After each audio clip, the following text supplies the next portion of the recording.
and 2D of the Convention.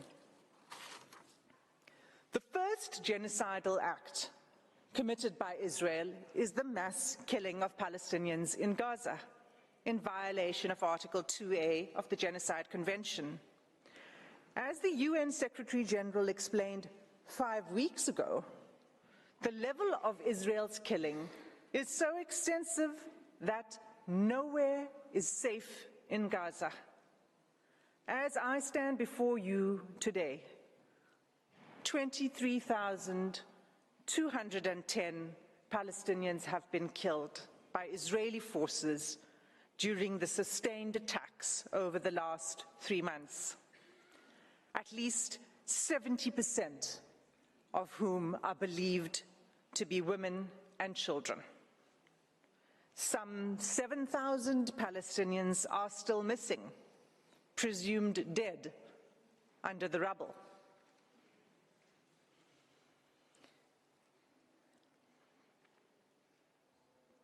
Palestinians in Gaza are subjected to relentless bombing wherever they go.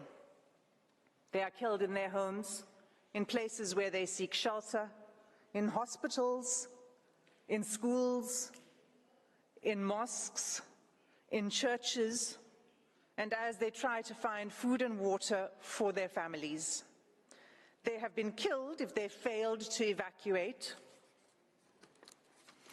In the places to which they have fled, and even while they attempted to flee along Israeli-declared safe routes.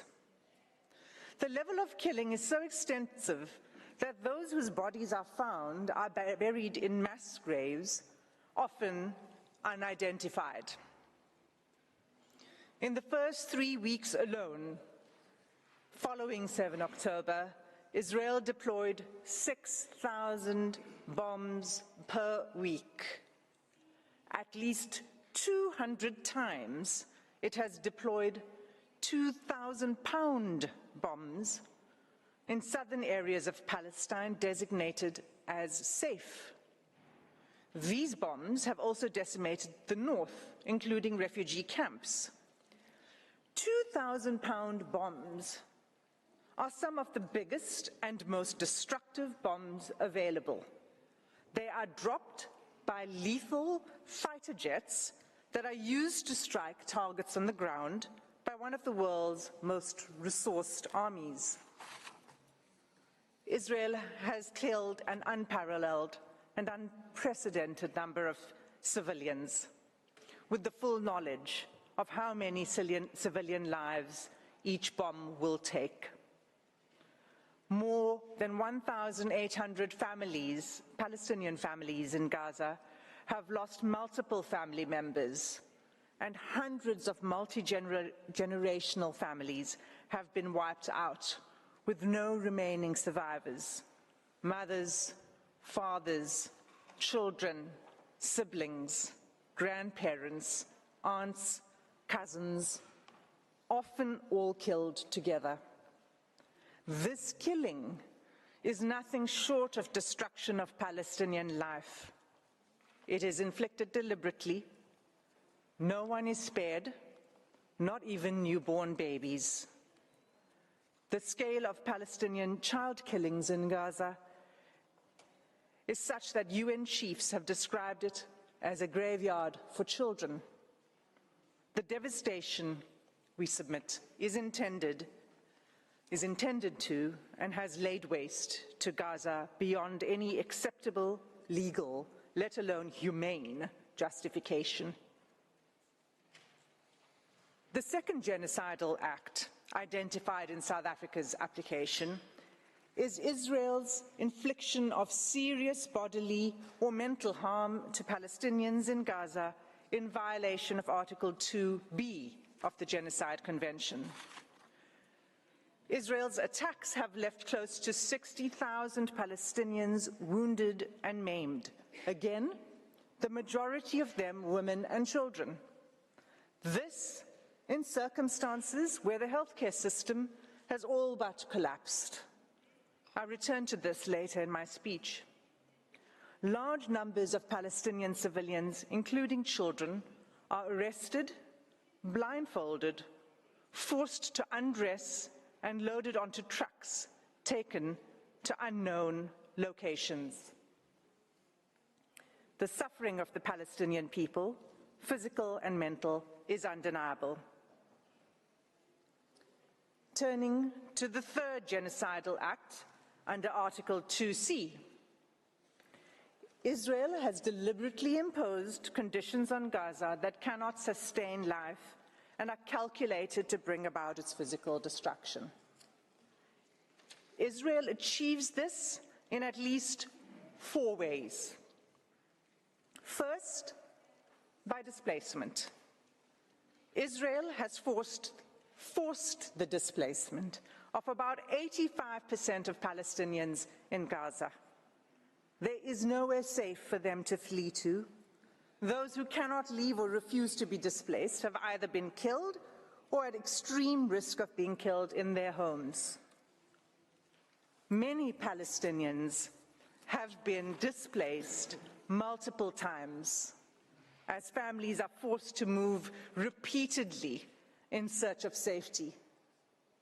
Israel's first evacuation order on 13 October required the evacuation of over 1 million people, including children, the elderly, the wounded, and infirm.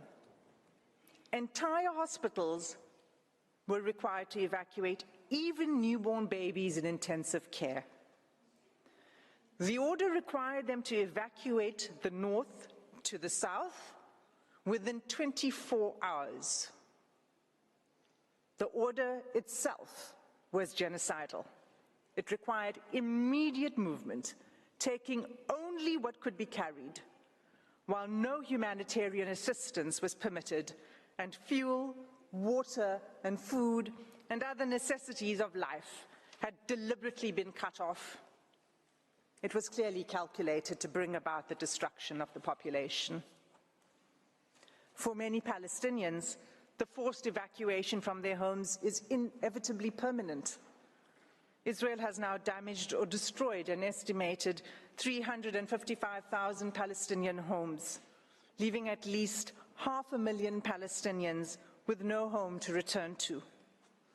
The Special Rapporteur on the Human Rights of Internally Displaced Persons explains that houses and infrastructure, I quote, have been razed to the ground, frustrating any realistic prospects for displaced Gazans to return home, repeating a long history of mass forced displacement of Palestinians by Israel.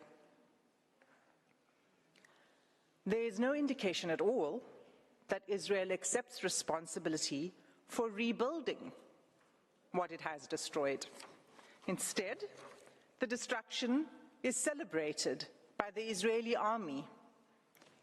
Soldiers film themselves joyfully detonating entire apartment blocks and town squares, erecting the Israeli flag over the wreckage, seeking to re-establish Israeli settlements on the rubble of Palestinian homes, and thus extinguishing the very basis of Palestinian life in Gaza.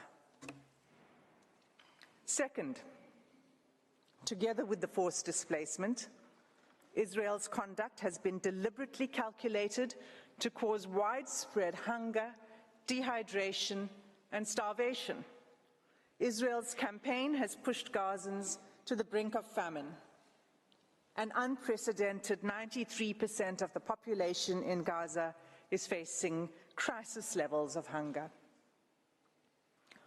Of all the people in the world currently suffering catastrophic hunger, more than 80% are in Gaza. The situation is such that the experts are now predicting that more Palestinians in Gaza may die from starvation and disease than airstrikes. And yet Israel continues to impede the effective delivery of humanitarian assistance to Palestinians, not only refusing to allow sufficient aid in, but removing the ability to distribute it through constant bombardment and obstruction. Just 3 days ago, on 8 January, a planned mission by UN agencies to deliver urgent medical supplies and vital fuel to a hospital and medical supply center was denied by Israeli authorities. This marked the 5th denial of a mission to the center since 26 December, leaving 5 hospitals in northern Gaza without access to life-saving medical supplies and equipment. Aid trucks that are allowed in are seized upon by the hungry. What is provided is simply not enough.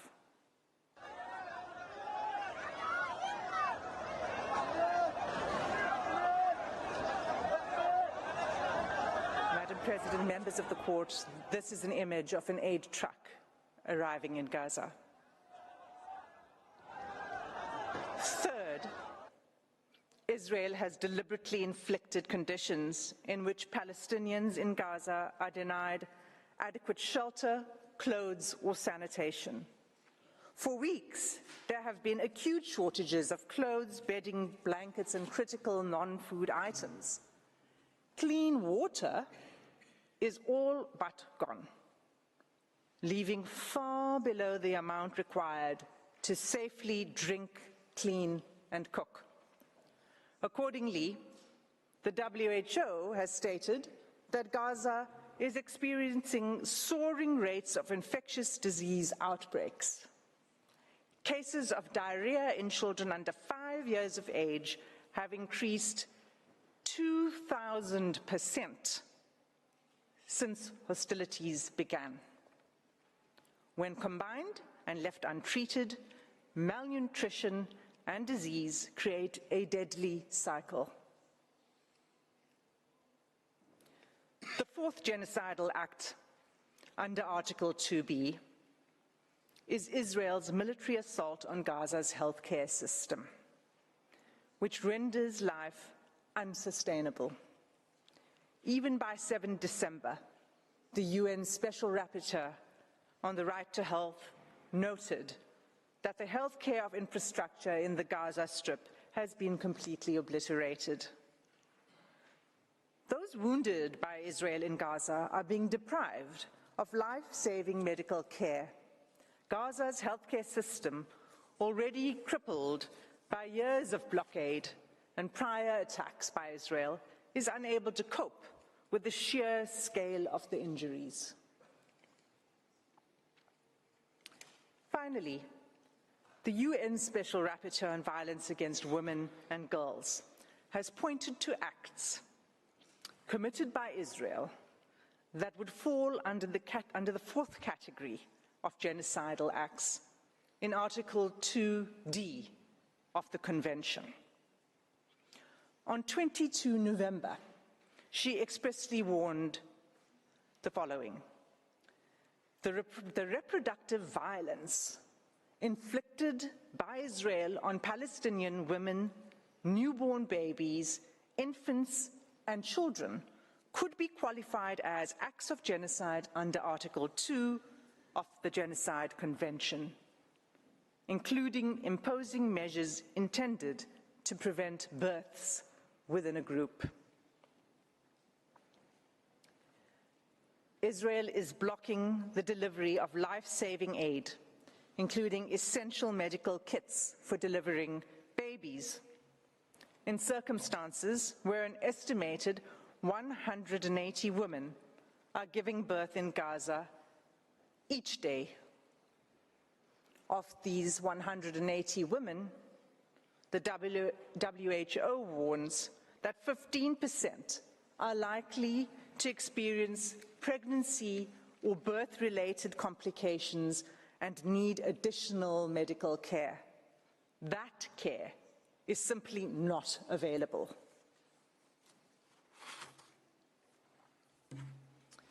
In sum, Madam President, all of these acts, individually and collectively, form a calculated pattern of conduct by Israel, indicating a genocidal intent.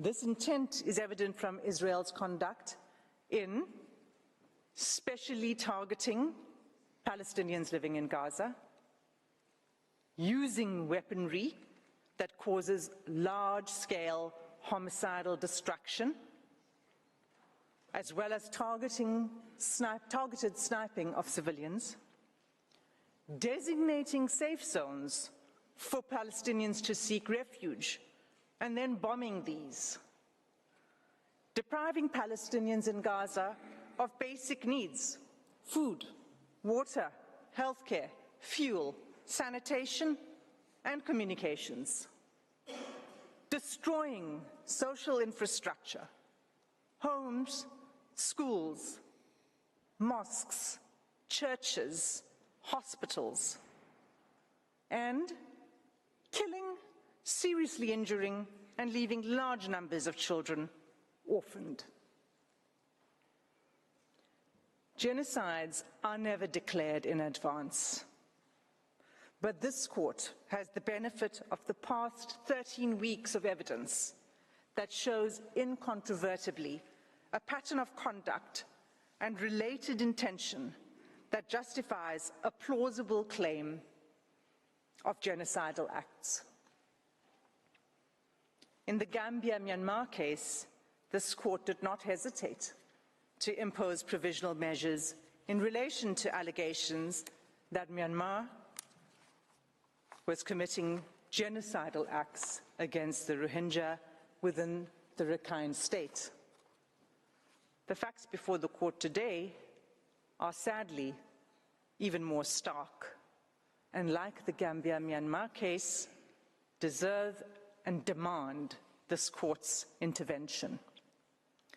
Every day, there is mounting irreparable loss of life, property, dignity, and humanity for the Palestinian people. Our news feeds show graphic images of suffering that has become unbearable to watch. Nothing will stop the suffering except an order from this court. Without an indication of provisional measures, the atrocities will continue, with the Israeli Defense Force indicating that it intends pursuing this course of action for at least a year. In the words of the UN Under-Secretary General on 5 January 2024, I quote, "You think getting aid into Gaza is easy? Think again. 3 layers of inspections before trucks can even enter. Confusion and long queues. A growing list of rejected items. A crossing point meant for pedestrians, not trucks. Another crossing point where trucks have been blocked by desperate, hungry communities. A destroyed commercial sector. Constant bombardments, poor communications, damaged roads, convoys shot at, delays at checkpoints, a traumatized and exhausted population crammed into a smaller and smaller sliver of land, shelters which have long exceeded their full capacity, aid workers themselves displaced, killed. This is an impossible situation for the people of Gaza and for those trying to help them. The fighting must stop." Close quote.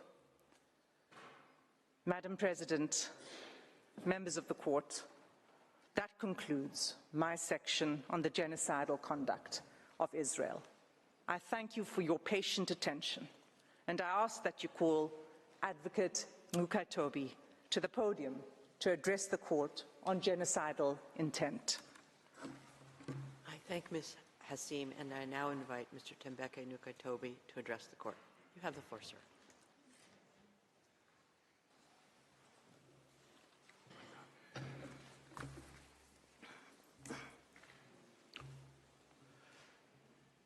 Madam President and distinguished members of the court, it is a privilege to appear before the court on behalf of South Africa.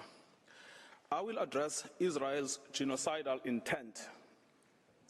At this stage, The court is not required to determine that the only inference to be drawn from the available evidence is genocidal to order provisional measures, genocidal to order provisional measures, as that is to decide the merits. Rather, the assessment of the existence of an intent to destroy could be made by the court only at the stage of the examination of the merits. That some of the alleged acts may also amount to atrocities other than genocide does not exclude the finding of plausible acts of genocide. Madam President, South Africa is not alone in drawing attention to Israel's genocidal rhetoric against Palestinians in Gaza. 15 United Nations special rapporteurs and 21 members of the United Nations working groups have warned that what is happening in Gaza reflects a genocide in the making and an overt intent to destroy the Palestinian people under occupation. Israel has a genocidal intent against the Palestinians in Gaza. That is evident from the way in which Israel's military attack is being conducted, which has been described by Ms. Hassim SC. It is systematic in its character and form. The mass displacement of the population of Gaza, headed into areas where they continue to be killed, and the deliberate creation of conditions that, quote, lead to a slow death, unquote. There is also the clear pattern of conduct, the targeting of family homes and civilian infrastructure, laying waste to vast areas of Gaza, and the bombing, shelling, and sniping of men, women, and children where they stand, the destruction of the health infrastructure, and lack of access to humanitarian assistance. So much so that as we stand today, 1% of the Palestinian population in Gaza has been systematically decimated, and 1 in 4 Gazans have been injured since 7 October. These two elements alone are capable of evidencing Israel's genocidal intent in relation to the whole or part of the Palestinian population in Gaza. However, third, there is an extraordinary feature in this case, that Israel's political leaders, military commanders, and persons holding official positions have systematically and in explicit terms declared their genocidal intent.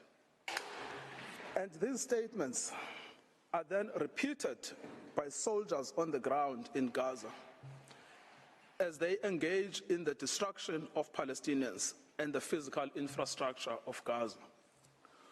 We show this third element next. Israel's special genocidal intent is rooted in the belief that, in fact, the enemy is not just the military wing of Hamas, or indeed Hamas generally, but is embedded in the fabric of Palestinian life in Gaza. On 7 October, in a televised address, Israeli Prime Minister Benjamin Netanyahu declared war on Gaza, and I quote, "Israel had started clearing out the communities that have been infiltrated by terrorists." And he warned of an unprecedented price to be paid by the enemy.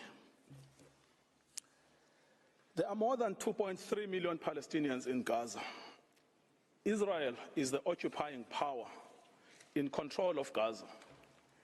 It controls entry, exit, and the internal movements of inside Gaza.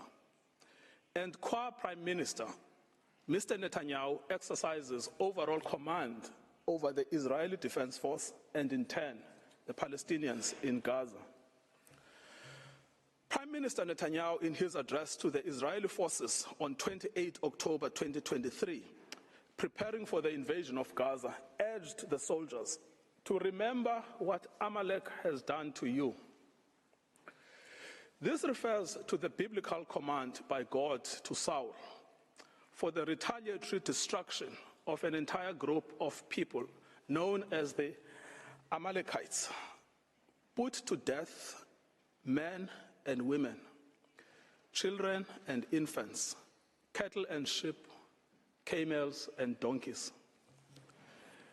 The genocidal invocation to Amalek was anything but idle. It was repeated by Mr. Netanyahu in a letter to the Israeli Armed Forces on 3 November 2023. Madam President, let the Prime Minister's words speak for themselves.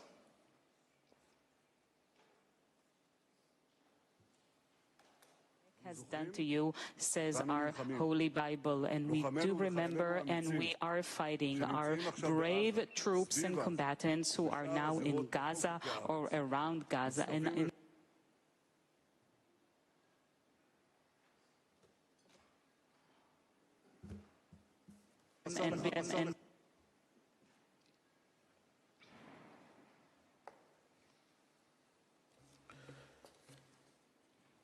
The Deputy Speaker of the Knesset, Israel's parliament, has called for the erasure of the Gaza Strip from the face of the earth. The Defense Force agrees. On 9 October, the Defense Minister, Yoav Gallant, gave a situation update to the army, where he said that as Israel was imposing a complete siege on Gaza, there would be no electricity, no food, no water, no fuel. Everything would be closed because Israel is fighting human animals. Speaking to troops on the Gaza border, he instructed them that he has released all the restraints and that Gaza won't return to what it was before. We will eliminate everything. We will reach all places. Eliminate everything. Reach all places without any restraints. The theme of destruction of human animals was reiterated by an Israeli army coordinator of government activities in the territories on 9 October 2023, who, in an address to Hamas and the residents of Gaza, stated that Hamas has become ISIS and that the citizens of Gaza are celebrating instead of being horrified. He concluded that human animals are dealt with accordingly. Israel has imposed a total blockade on Gaza. No electricity, no water, just damage. You wanted hell, you will get hell. The language of systematic dehumanization is evident here. Human animals. Both Hamas and civilians are condemned. Within the Israeli cabinet, this is also a widely held view. The Minister of Energy and Infrastructure, Israel Katz, called for the denial of water and fuel, as this is what will happen to a people of children killers and slaughterers. This admits of no ambiguity. It means to create conditions of death of the Palestinian people in Gaza. To die a slow death because of starvation and dehydration, or to die quickly because of a bomb attack or snipers, but to die nevertheless. In fact, Heritage Minister Amichai Eliyahu said that Israel must find ways for Gazans that are more painful than death. It is no answer to say that neither are in command of the army. They are ministers in the Israeli government. They vote in the Knesset and are in a position to shape state policy.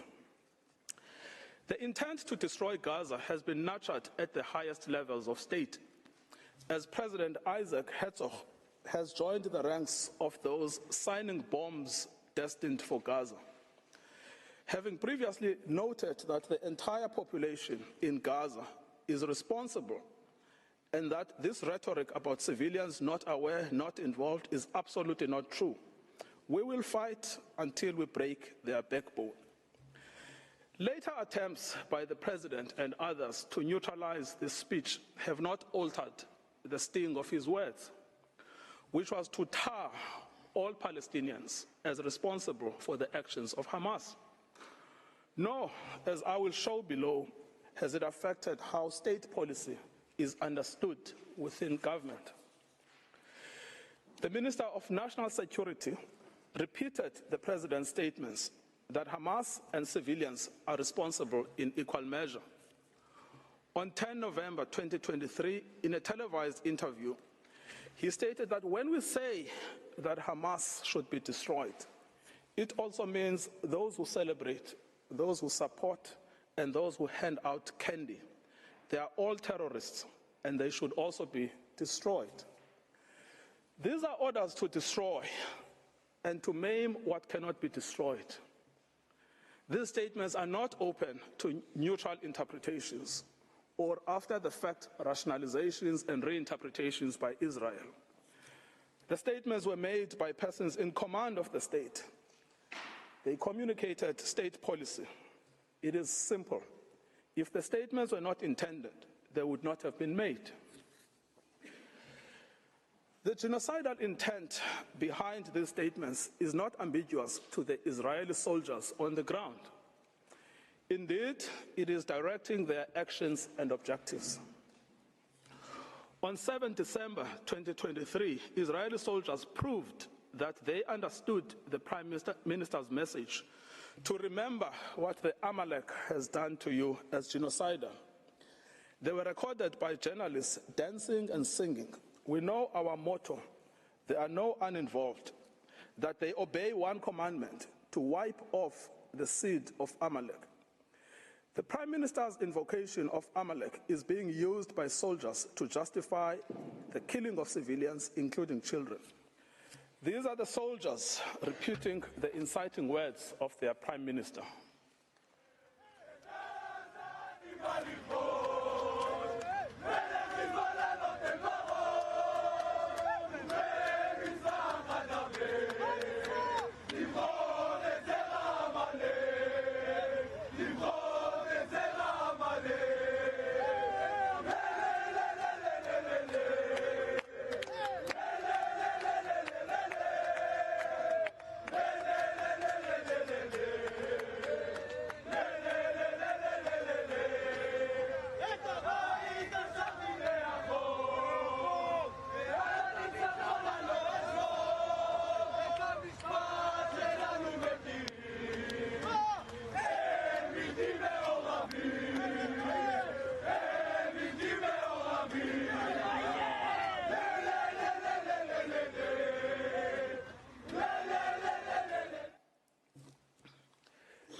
Israeli soldiers in Gaza were filmed dancing, chanting, and singing in November.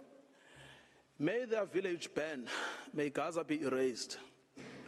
There is now a trend among the soldiers to film themselves committing atrocities against civilians in Gaza in a form of snuff video. One recorded himself detonating over 50 houses in Shujaiya. Other soldiers were recorded singing, "We will destroy all of Khan Yunis and this house. We will blow it up for you and for everything you do for us." These are the soldiers putting into effect their command.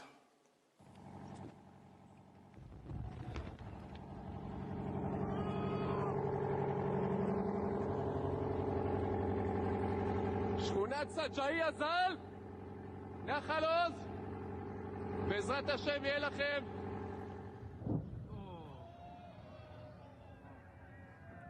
גדוד חטיבה 828, אומרת סג'אעיה שלום. מדהים. 30 בתים, גדוד 749.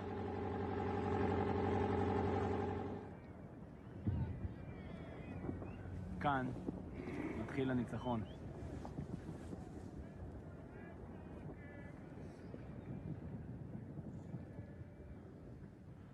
עם ישראל חי.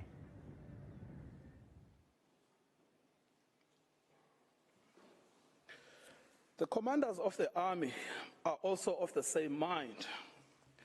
Israeli army commander Yair Ben David has stated that the army had done in Beit Hanon and did there as Shimon and Levi did in Nablus, and that the entire Gaza should resemble Beit Hanon. Israeli soldier Yeshai Shalev published a video against the backdrop of the ruins of what was the site of Al-Azhar University with the caption, "Once upon a time, there was a university in Gaza, and in practice, a school for murderers and human animals." Soldiers obviously believe that this language and their actions are acceptable because the destruction of Palestinian life in Gaza is articulated state policy. Senior political and military officials encouraged without censure the 95-year-old Israeli army reservist Ezra Yachin, a veteran of the Deir Yassin massacre against the Palestinians in 1948, to speak to the soldiers ahead of the ground invasion in Gaza. In his tour, he echoed the same sentiment while being driven around in an officially Israeli army vehicle dressed in Israeli army fatigue. I quote, "Be triumphant and finish them off, and don't leave anyone behind. Erase the memory of them. Erase them, their families, mothers and children.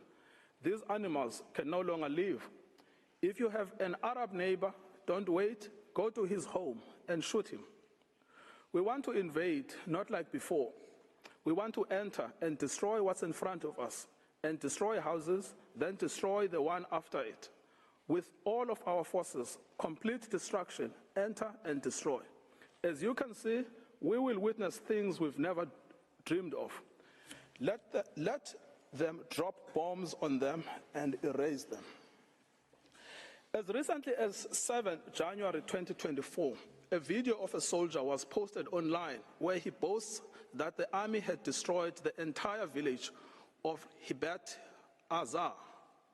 For 2 weeks, he said, they had worked hard to bomb the village and executed their mandate. Any suggestion that senior politicians did not mean what they said, much less that the meaning was not understood by soldiers in Gaza, would be without any merit. The scale of destruction in Gaza, the mass targeting of family homes and civilians, the war being a war on children, all make clear that genocidal intent is both understood and is being put into practice.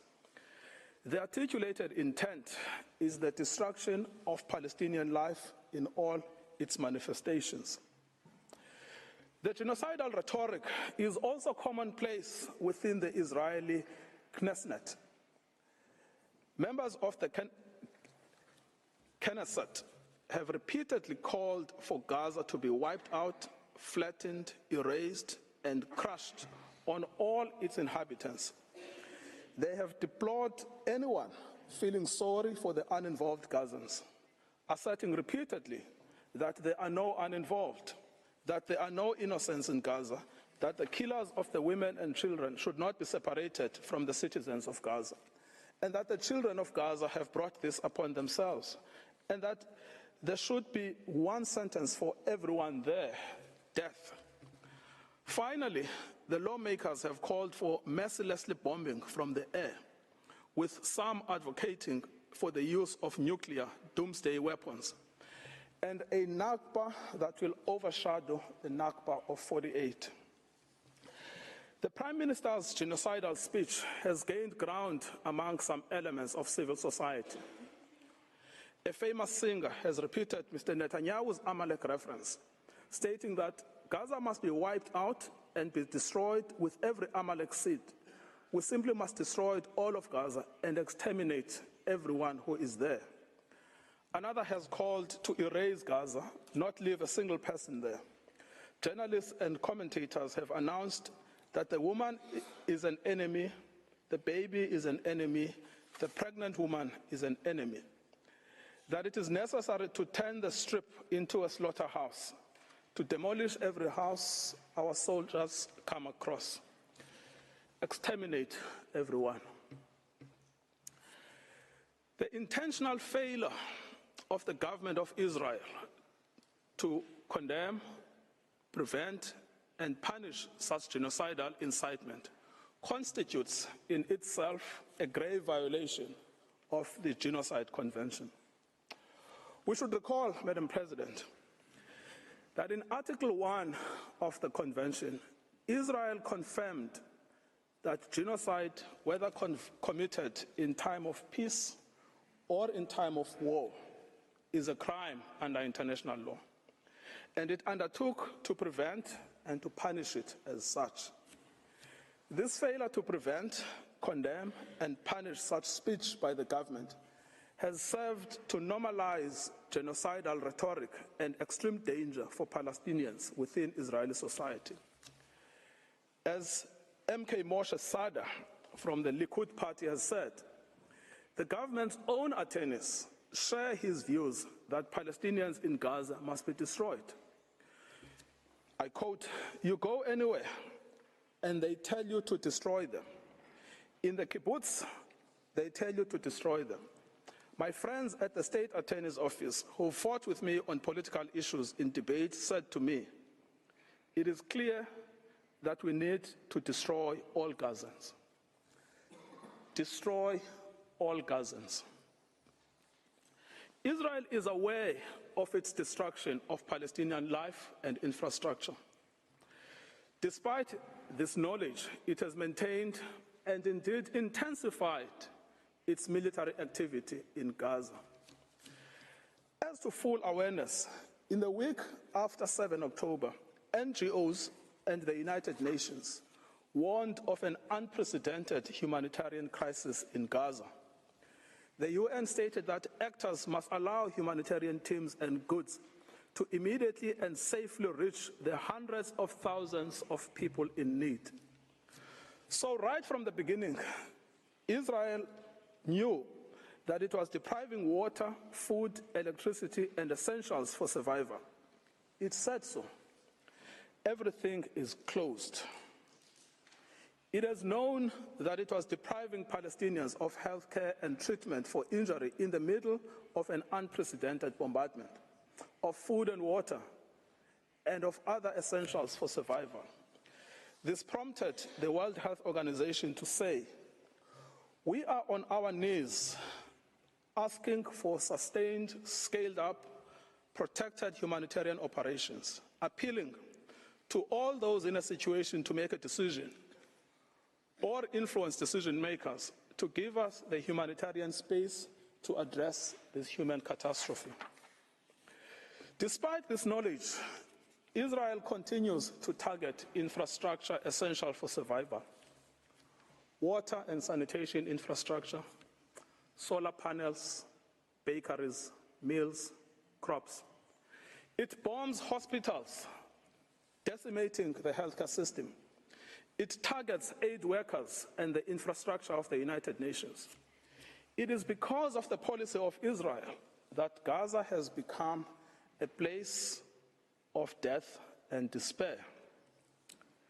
In conclusion, Madam President, many propagators of grave atrocities have protested that they were misunderstood, that they did not mean what they said, and that their own words were taken out of context. What state would admit to a genocidal intent? Yet, the distinctive feature of this case has not been the silence as such, but the reiteration and repetition of genocidal speech throughout every sphere of state in Israel. We remind the court of the identity and authority of the genocidal inciters: the Prime Minister, the President, the Minister of Defense, the Minister of National Security, the Minister of Energy and Infrastructure, members of the Knesset, senior army officials, and foot soldiers. Genocidal utterances are therefore not out in the fringes. They are embodied in state policy. The intent to destroy is plainly understood by soldiers on the ground. It is also fully understood by some within the Israeli society, with the government facing criticism for allowing in any aid to Gaza on the basis that it is recanting on its promise to starve Palestinians. Any suggestion that Israeli officials did not mean what they said or were not fully understood by soldiers and civilians alike to mean what they said should be rejected by this court. The evidence of genocidal intent is not only chilling, it is also overwhelming and incontrovertible. Madam President, it is now my honor to request you to call Mr. John Dugard on the subject of jurisdiction. I thank Mr. Ngukai-Toby, and I now invite Professor John Dugard to take the floor. You have the floor, Professor.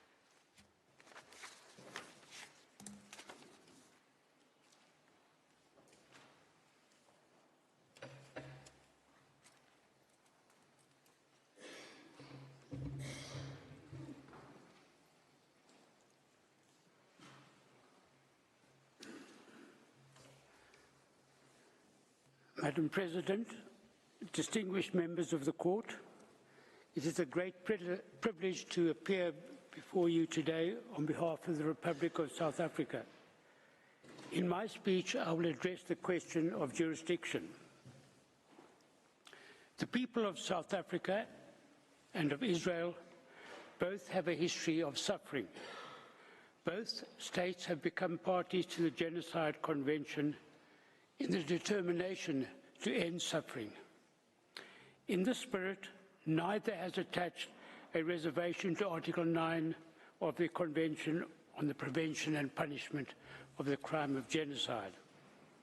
It is in terms of this convention dedicated to saving humanity that South Africa brings this dispute before the court. The prohibition on genocide is a peremptory norm. Obligations under the Genocide Convention are erga omnes, obligations owed to the international community as a whole. States parties to this convention are obliged not only to desist from genocidal acts, but also to prevent them. That the obligation of state parties to prevent acts of genocide is the foundation of the convention is clear from its placement in Article 1 of the Convention. Article 9 of the Genocide Convention makes it clear that state parties are guardians of the Genocide Convention. Unlike other treaties designed to protect human rights, it does not oblige states to pursue negotiations as a prelude to approaching this court. It does not treat the ending of genocidal acts as a bilateral affair between states. Instead, it envisages a situation in which a state, acting on behalf of the international community as a whole, seizes the jurisdiction of the court as a matter of urgency to prevent genocide. South Africa has a long history of close relations with Israel. For this reason, it did not bring the dispute immediately to the attention of the court. It watched with horror as Israel responded to the terrible atrocities committed against its people on 7 October, with an attack on Gaza that resulted in the indiscriminate killing of innocent Palestinian civilians, most of whom were women and children. The South African government repeatedly voiced its concerns in the Security Council and in public statements that Israel's actions had become genocidal. On 10 November, in a formal diplomatic démarche, it informed Israel that while it condemned the actions of Hamas, it wanted the International Criminal Court to investigate the leadership of Israel for international crimes, including genocide. As the court will know, the definition of genocide in the Rome Statute repeats that of the Genocide Convention. On 17 October, South Africa referred Israel's commission of the crime of genocide to the International Criminal Court for, quote, vigorous investigation, unquote. In announcing this decision, President Ramaphosa publicly expressed his abhorrence for what is happening right now in Gaza, which is now turned into a concentration camp where genocide is taking place. To accuse a state of committing acts of genocide and to condemn it in such strong language is a major act on the part of a state. At this stage, it became clear that there was a serious dispute between South Africa and Israel, which would end only with the end of Israel's genocidal acts. South Africa repeated this accusation at a meeting of BRICS on 21 November and at an emergency special session of the United Nations General Assembly on 12 December. No response from Israel was forthcoming. None was necessary. By this time, the dispute had crystallized as a matter of law. This was confirmed by Israel's official and unequivocal denial on 6 December that it was committing genocide in Gaza.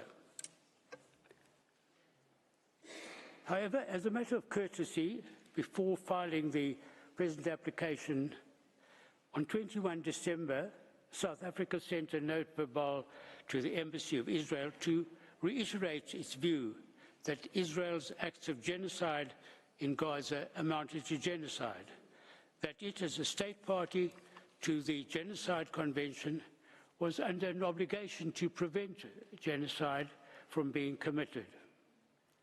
Israel responded by way of a note verbal that failed to address the issues raised by South Africa in its note and neither affirmed nor denied the existence of a dispute.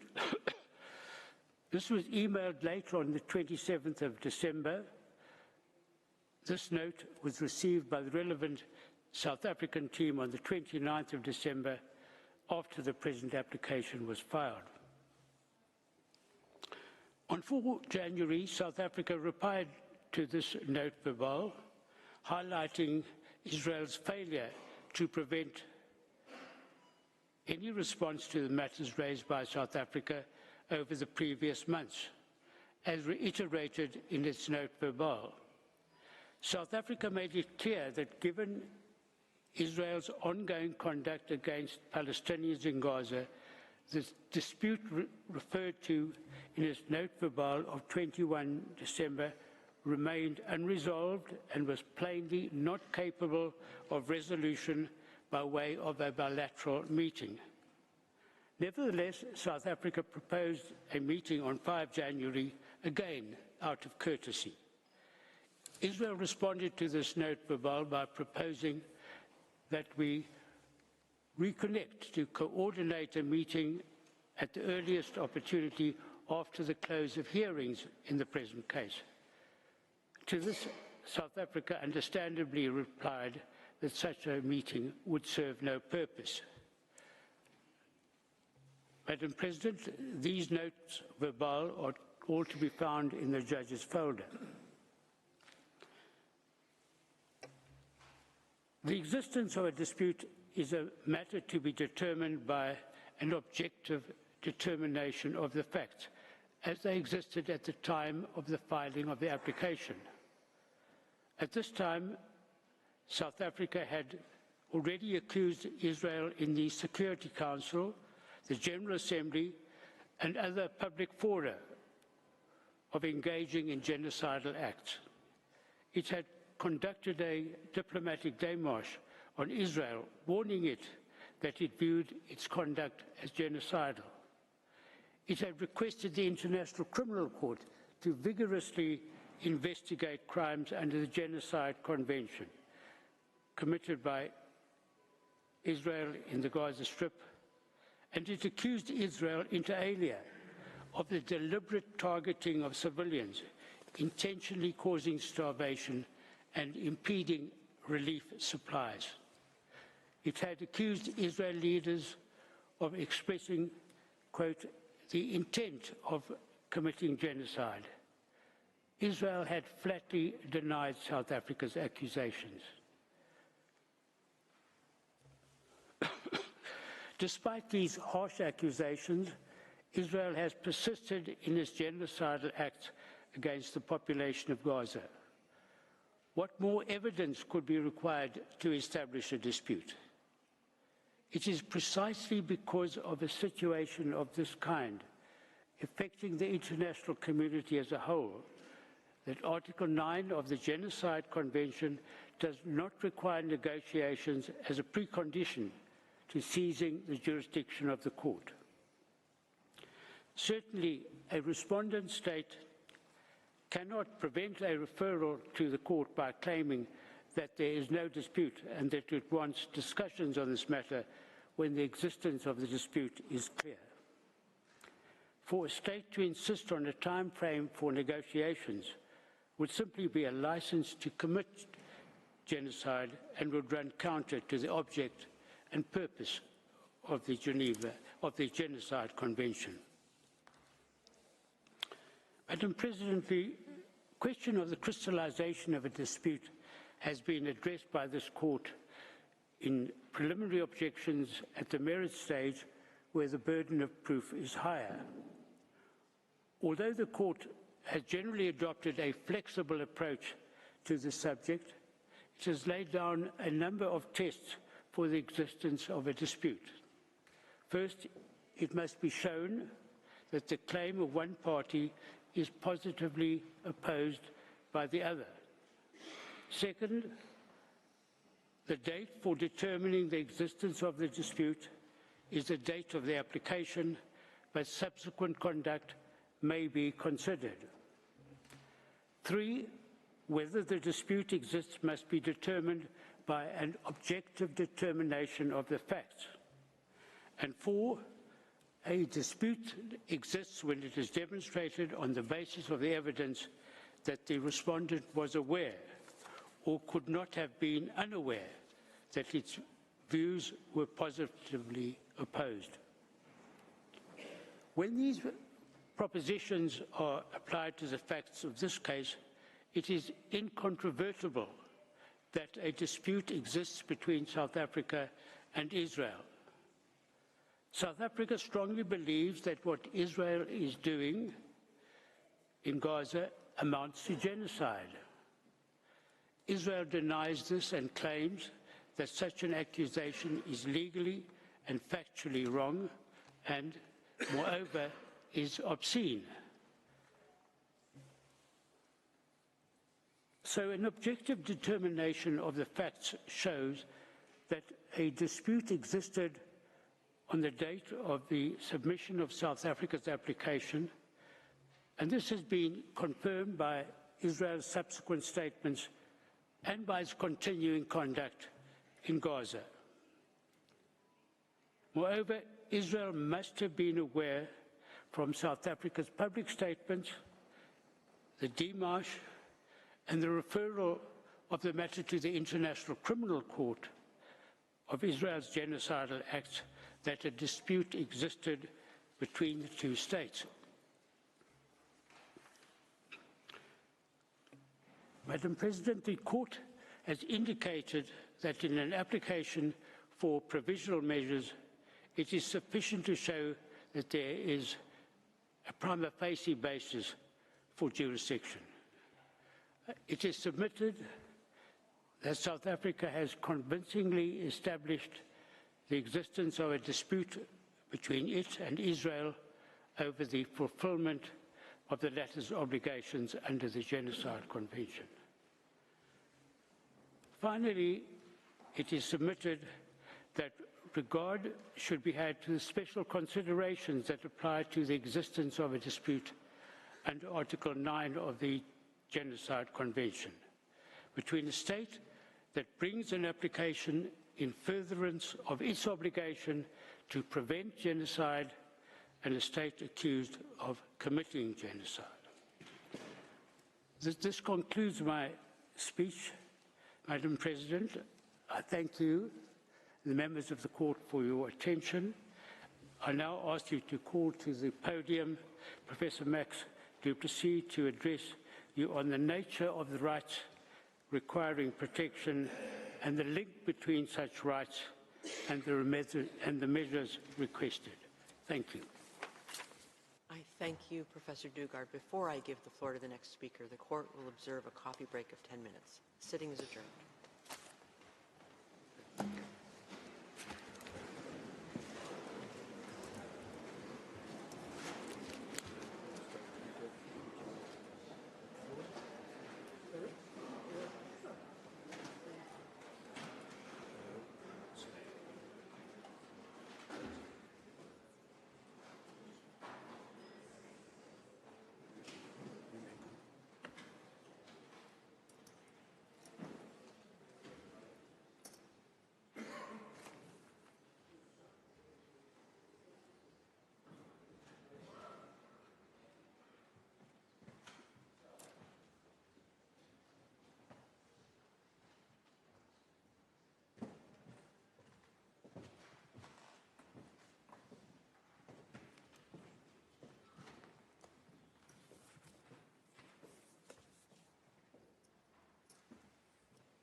Viva Palestina!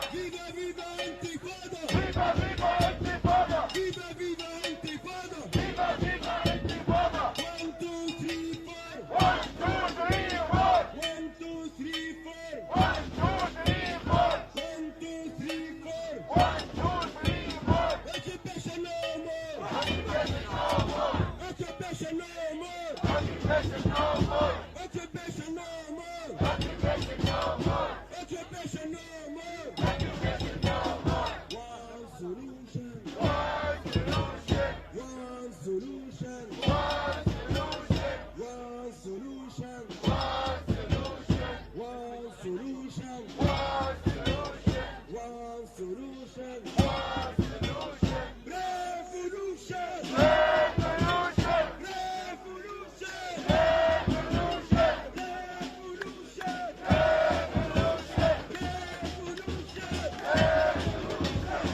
Precedents. One solution. One solution. One solution. One solution. One solution. Revolution. Revolution. Revolution. Revolution. Revolution.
Palestine will never die.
Ceasefire now!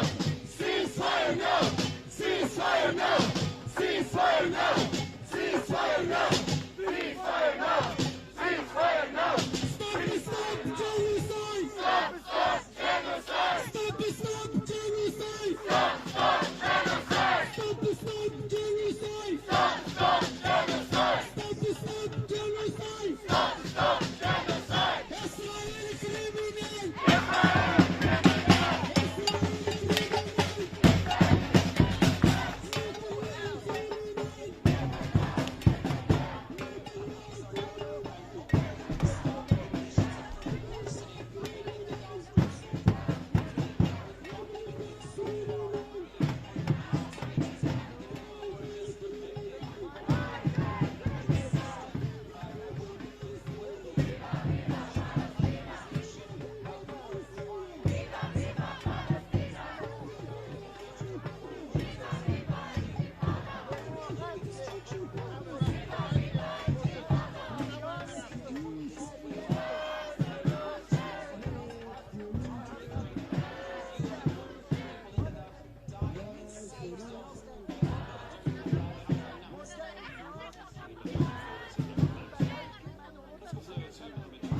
Israel criminal!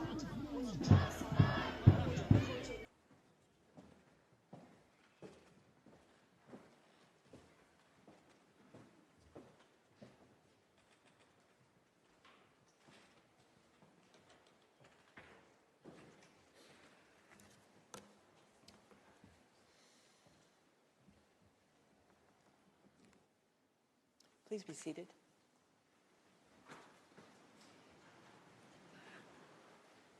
The sitting is resumed. I now give the floor to Professor Max Duplessis. You have the floor, Professor.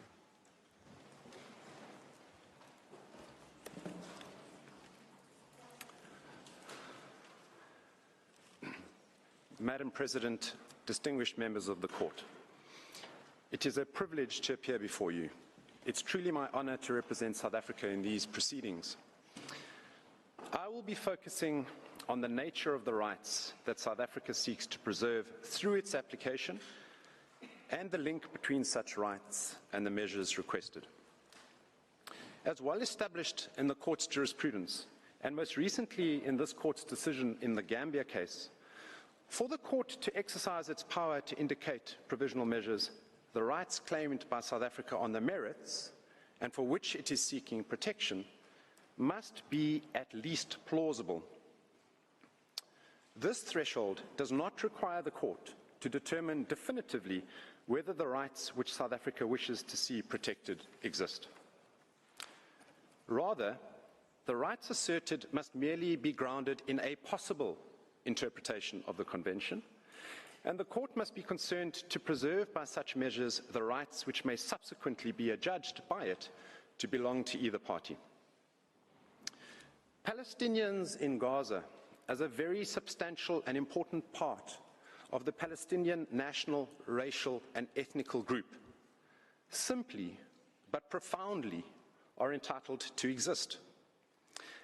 As South Africa's ambassador pointed out in opening, to situate the right to exist and the threats to that right requires the Court to appreciate that this application by South Africa is brought within a particular context.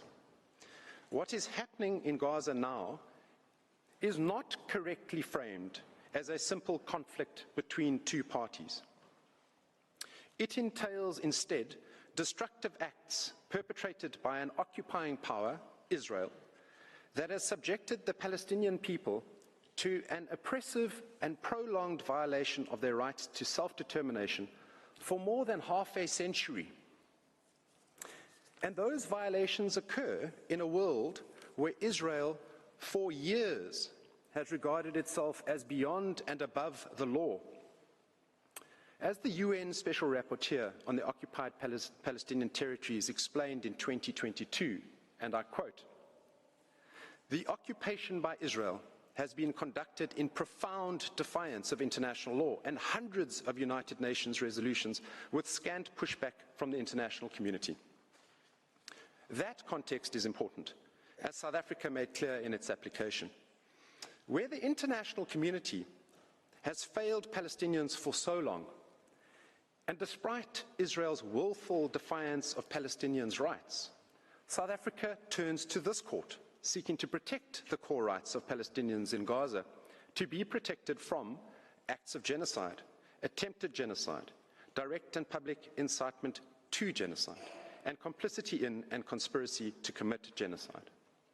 As the Court knows, the Convention prohibits the destruction of a group or part of that group, including through killing, causing serious bodily and mental harm, and inflicting conditions of life calculated to bring about the group's physical destruction.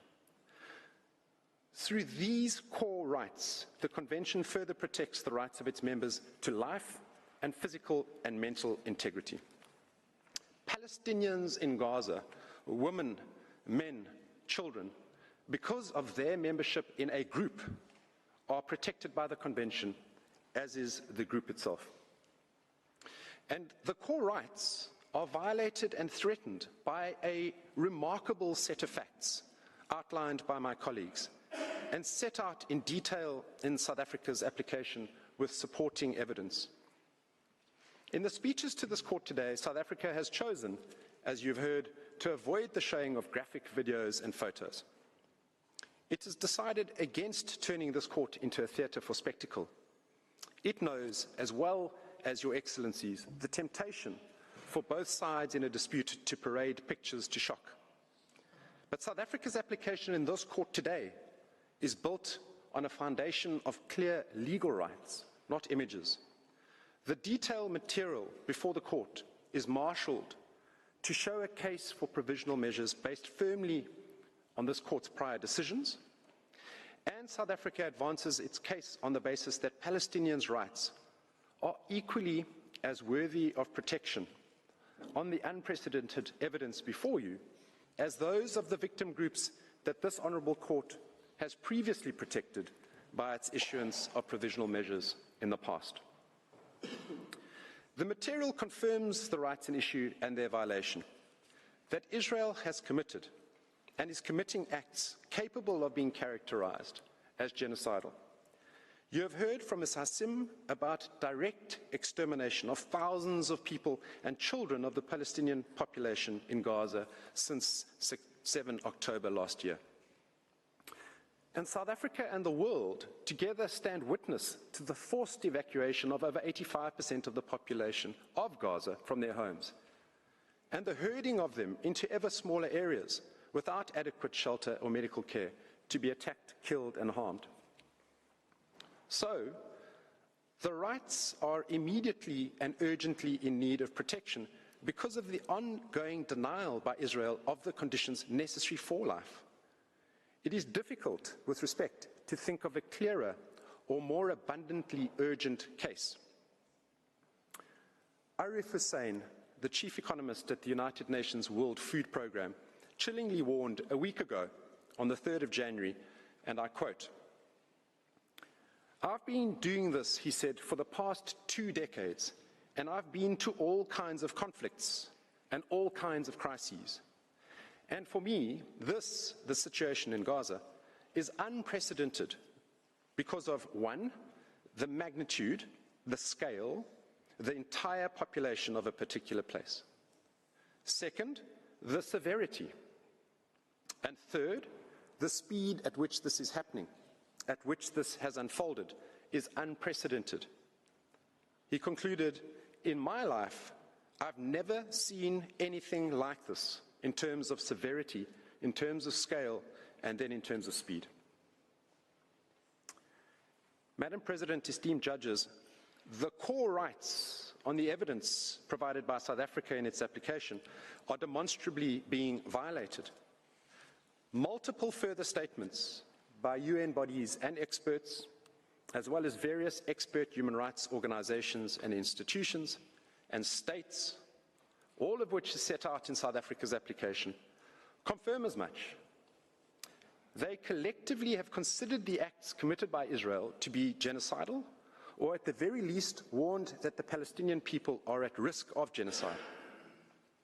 Since the application was initiated, further states, 13 to date, including the Arab League and the Organization of Islamic Cooperation, representing 57 states, as well as other experts, have expressed their support for the case, thereby underlining the plausibility of South Africa's claim for provisional measures.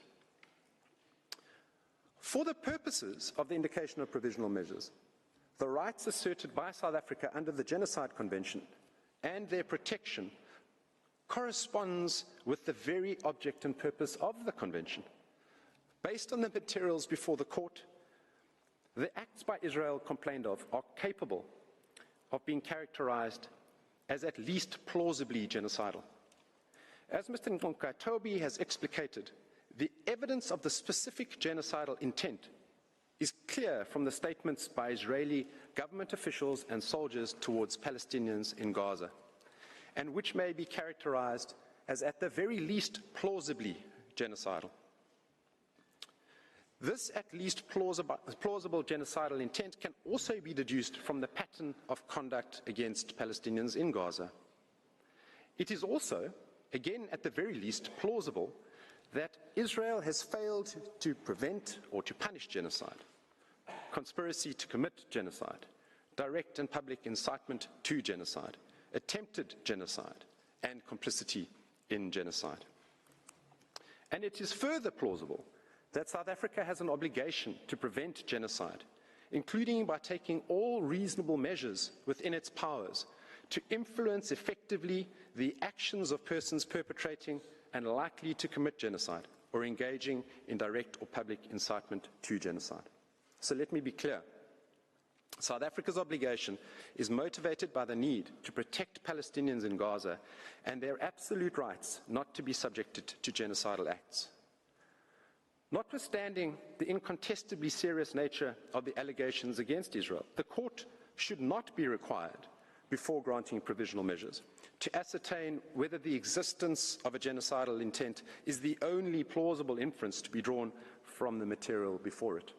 That would amount to the court making a determination on the merits. Moreover, South Africa has stressed that any motive or effort by Israel to destroy Hamas does not preclude genocidal intent by Israel towards the whole or part of the Palestinian people in Gaza.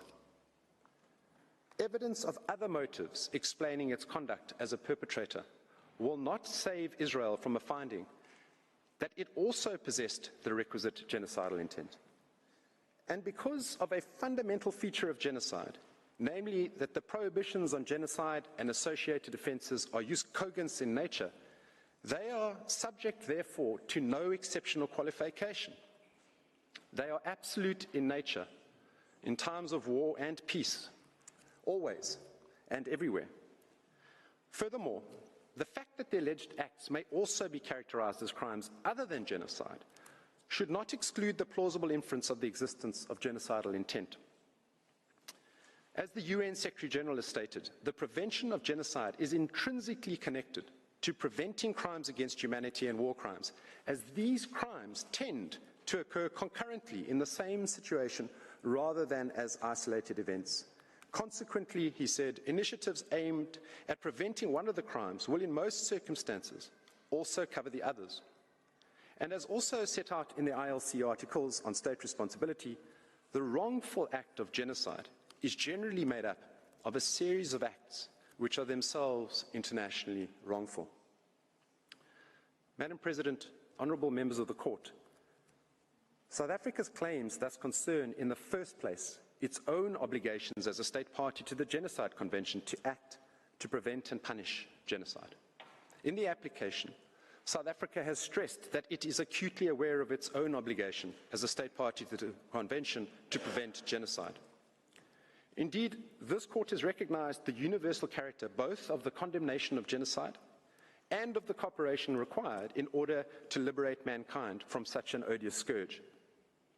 As the prohibition of genocide is assuredly a peremptory norm of international law, or jus cogens, it is crucial that states pursue their interest under the Convention in ensuring acts of genocide are prevented. Additionally, due to the special characteristics of the Genocide Convention, the respondent state owes this duty not only to the Palestinian people, but to all states parties to the Genocide Convention, including South Africa. This has been emphasized repeatedly by this court and most recently in the Gambia case, where the court held, and I quote, all the states parties to the Genocide Convention have a common interest to ensure that acts of genocide are prevented and that if they occur, their authors do not enjoy impunity. That common interest, said the court, implies that the obligations in question are owed by any state party to all the other states parties to the Convention. Similarly, the court has reiterated that in such a convention, the contracting states do not have any interests of their own.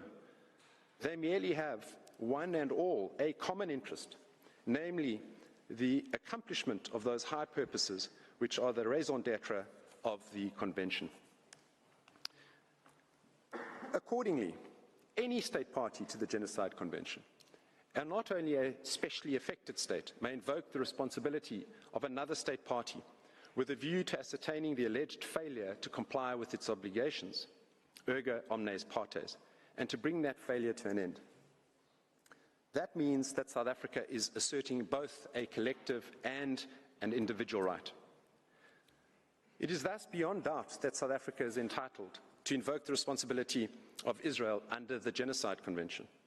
Through South Africa's interest in the common interest, and as a state party to the Genocide Convention itself, it is entitled to safeguard compliance with that instrument. As has been explained, the events unfolding in Gaza at the hands of the Israeli forces are frighteningly unprecedented. Yet what this court is being asked to do in these proceedings interdicting genocidal acts on an interim basis is sadly by no means novel. In relation to genocide, the court has indicated provisional measures in analogous circumstances to these in the Gambia case, where, as here, a state sought provisional measures on the basis of the erga omnes right that the Genocide Convention be complied with. Also in respect of genocide, the court did the same in the Bosnia and Ukraine cases. And most recently, this court further accepted the erga omnes character of parties' rights in relation to the Torture Convention. So South Africa respectfully contends that in this case, the rights of the Palestinians in Gaza are no less worthy of this court's considerable protective power under Article 41 to issue provisional measures. This court cannot but find, as it did in the Gambia case, where this court held that there is a correlation between the rights of members of groups protected under the Genocide Convention, the obligations incumbent on states parties thereto, and the right of any state party to seek compliance therewith by another state party. South Africa's request therefore complies with Article 41 of this court statute and engages the power of this court to preserve by such measures the rights which may subsequently be adjudged by it to belong to either party. South Africa requests this court to discharge that critical protective power, and South Africa does so by virtue of its own clear right and solemn obligations held towards the international community as a whole. For the court to indicate one or more provisional measures, there must also be a link between the rights, the protection of which is sought, and the provisional measure being requested. Such a link manifestly exists, we say, between the rights claimed by South Africa in its application and the provisional measures requested, which are directly linked to the rights which form the subject matter of the dispute. The provisional measures sought therefore ensure the protection of rights which might ultimately form the basis of a judgment in the exercise of the court's jurisdiction in due course. The rights at stake in these proceedings are certainly at least plausible, grounded in a possible interpretation of the Convention, and as the Convention imposes on parties the obligation to prevent and punish genocide under Article 1, and in doing so intends to protect groups and parts of groups from genocide. The Convention was designed to protect both states, parties, and human groups. When acts in breach of the Convention are perpetrated, it is the fundamental rights of people and the relevant group that are violated. Those fundamental rights of Palestinians in Gaza would be the subject of any judgment by this court on the merits. Madam President, members of the court, to find otherwise will not only be to treat Palestinians differently as less worthy of protection than others, it would also be for the court to unduly limit its own competence, to turn its back upon its extensive prior jurisprudence, and to close its eyes to the breach of the rights which lie at the heart of the Convention and which breaches are taking place in Gaza right now as I close. Madam President, I ask you now to call Ms. Negrali KC to the podium, who will address you on a risk of further genocidal acts, the risk of irreparable harm and urgency, and I thank you for your attention.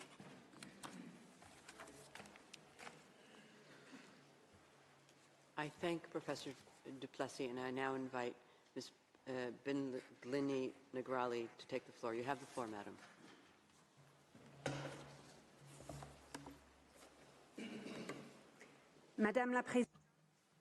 Madam President, members of the Court, it is a great honour for me to appear before the Court once again. It is also both a privilege and a weighty responsibility for me to represent South Africa in this case of such severe gravity. It is my task to examine the urgency and the risk of irreparable harm to the rights claimed, the final two conditions to be met for the Court to indicate provisional measures. Before that, I should like to address South Africa's sincere apologies to the Francophone members of the Court for not having made any of its submissions in French. South Africa would ask you not to regard this as a lack of courtesy on its part. If you will allow, I shall now continue my pleadings in English. Madam President, members of the Court, there is an urgent need for provisional measures to protect Palestinians in Gaza from the irreparable prejudice caused by Israel's violations of the Genocide Convention. The United Nations Secretary-General and its chiefs describe the situation in Gaza variously as a crisis of humanity, a living hell, a bloodbath, a situation of utter deepening and unmatched horror, where an entire population is besieged and under attack, denied access to the essentials for survival on a massive scale. As the United Nations Under-Secretary-General for Humanitarian Affairs stated last Friday, and I quote, "Gaza has become a place of death and despair. Families are sleeping in the open as temperatures plummet. Areas where civilians were told to relocate for their safety have come under relentless bombardment. Medical facilities are under relentless attack. The few hospitals that are partially functional are overwhelmed with trauma cases, critically short of all supplies, and inundated by desperate people seeking safety. A public health disaster is unfolding. Infectious diseases are spreading in overcrowded shelters as sewers spill over. Some 180 women are giving birth daily amidst this chaos. People are facing the highest levels of food insecurity ever recorded. Famine is around the corner. For children in particular, the last 12 weeks have been traumatic. No food, no water, no school, nothing but the terrifying sounds of war, day in and day out. Gaza has simply become uninhabitable. Its people are witnessing daily threats to their very existence, while the world watches on." End quote. The Court has heard of the horrific death toll and of the more than 7,000 Palestinian men, women and children reported missing, presumed dead or dying slow, excruciating deaths trapped under the rubble. Reports of field executions and torture and ill-treatment are mounting, as are images of decomposing bodies of Palestinian men, women and children left unburied where they were killed, some being picked upon by animals. It is becoming ever clearer that huge swathes of Gaza, entire towns, villages, refugee camps, are being wiped from the map. As you have heard, but it bears repeating, according to the World Food Programme, 4 out of 5 people in the world in famine or a catastrophic type of hunger are in Gaza right now. Indeed, experts warn that deaths from starvation and disease risk significantly outstripping deaths from bombings. The daily statistics stand as clear evidence of the urgency and of the irreparable prejudice. On the basis of the current figures, on average, 247 Palestinians are being killed and are at risk of being killed each day, many of them literally blown to pieces. They include 48 mothers each day, 2 every hour, and over 117 children each day, leading UNICEF to call Israel's actions a war on children. On current rates which show no sign of abating, each day, over 3 medics, 2 teachers, more than 1 United Nations employee, and more than 1 journalist will be killed, many while at work or in what appear to be targeted attacks on their family homes or where they are sheltering. The risk of famine will increase each day. Each day, an average of 629 people will be wounded, some multiple times over, as they move from place to place, desperately seeking sanctuary. Each day, over 10 Palestinian children will have one or both legs amputated, many without anaesthetic. Each day, on current rates, an average of 3,900 Palestinian homes will be damaged or destroyed. More mass graves will be dug. More cemeteries will be bulldozed and bombed, and corpses violently exhumed, denying even the dead any dignity or peace. Each day, ambulances, hospitals, and medics will continue to be attacked and killed. The first responders who have spent 3 months without international assistance, trying to dig families out of the rubble with their bare hands, will continue to be targeted. On current figures, one will be killed almost every second day, sometimes in attacks launched against those attending the scene to rescue the wounded. Each day, yet more desperate people will be forced to relocate from where they are sheltering, or will be bombed in places where they have been told to evacuate to. Entire multi-generational families will be obliterated, and yet more Palestinian children will become WCNSF, Wounded Child, No Surviving Family, the terrible new acronym born out of Israel's genocidal assault on the Palestinian population in Gaza. There is an urgent need for provisional measures to prevent imminent, irreparable prejudice to the rights in issue in this case. There could not be a clearer or more compelling case. In the words of the Commissioner General of the United Nations Relief and Works Agency, there must be an end to the decimation of Gaza and of its people.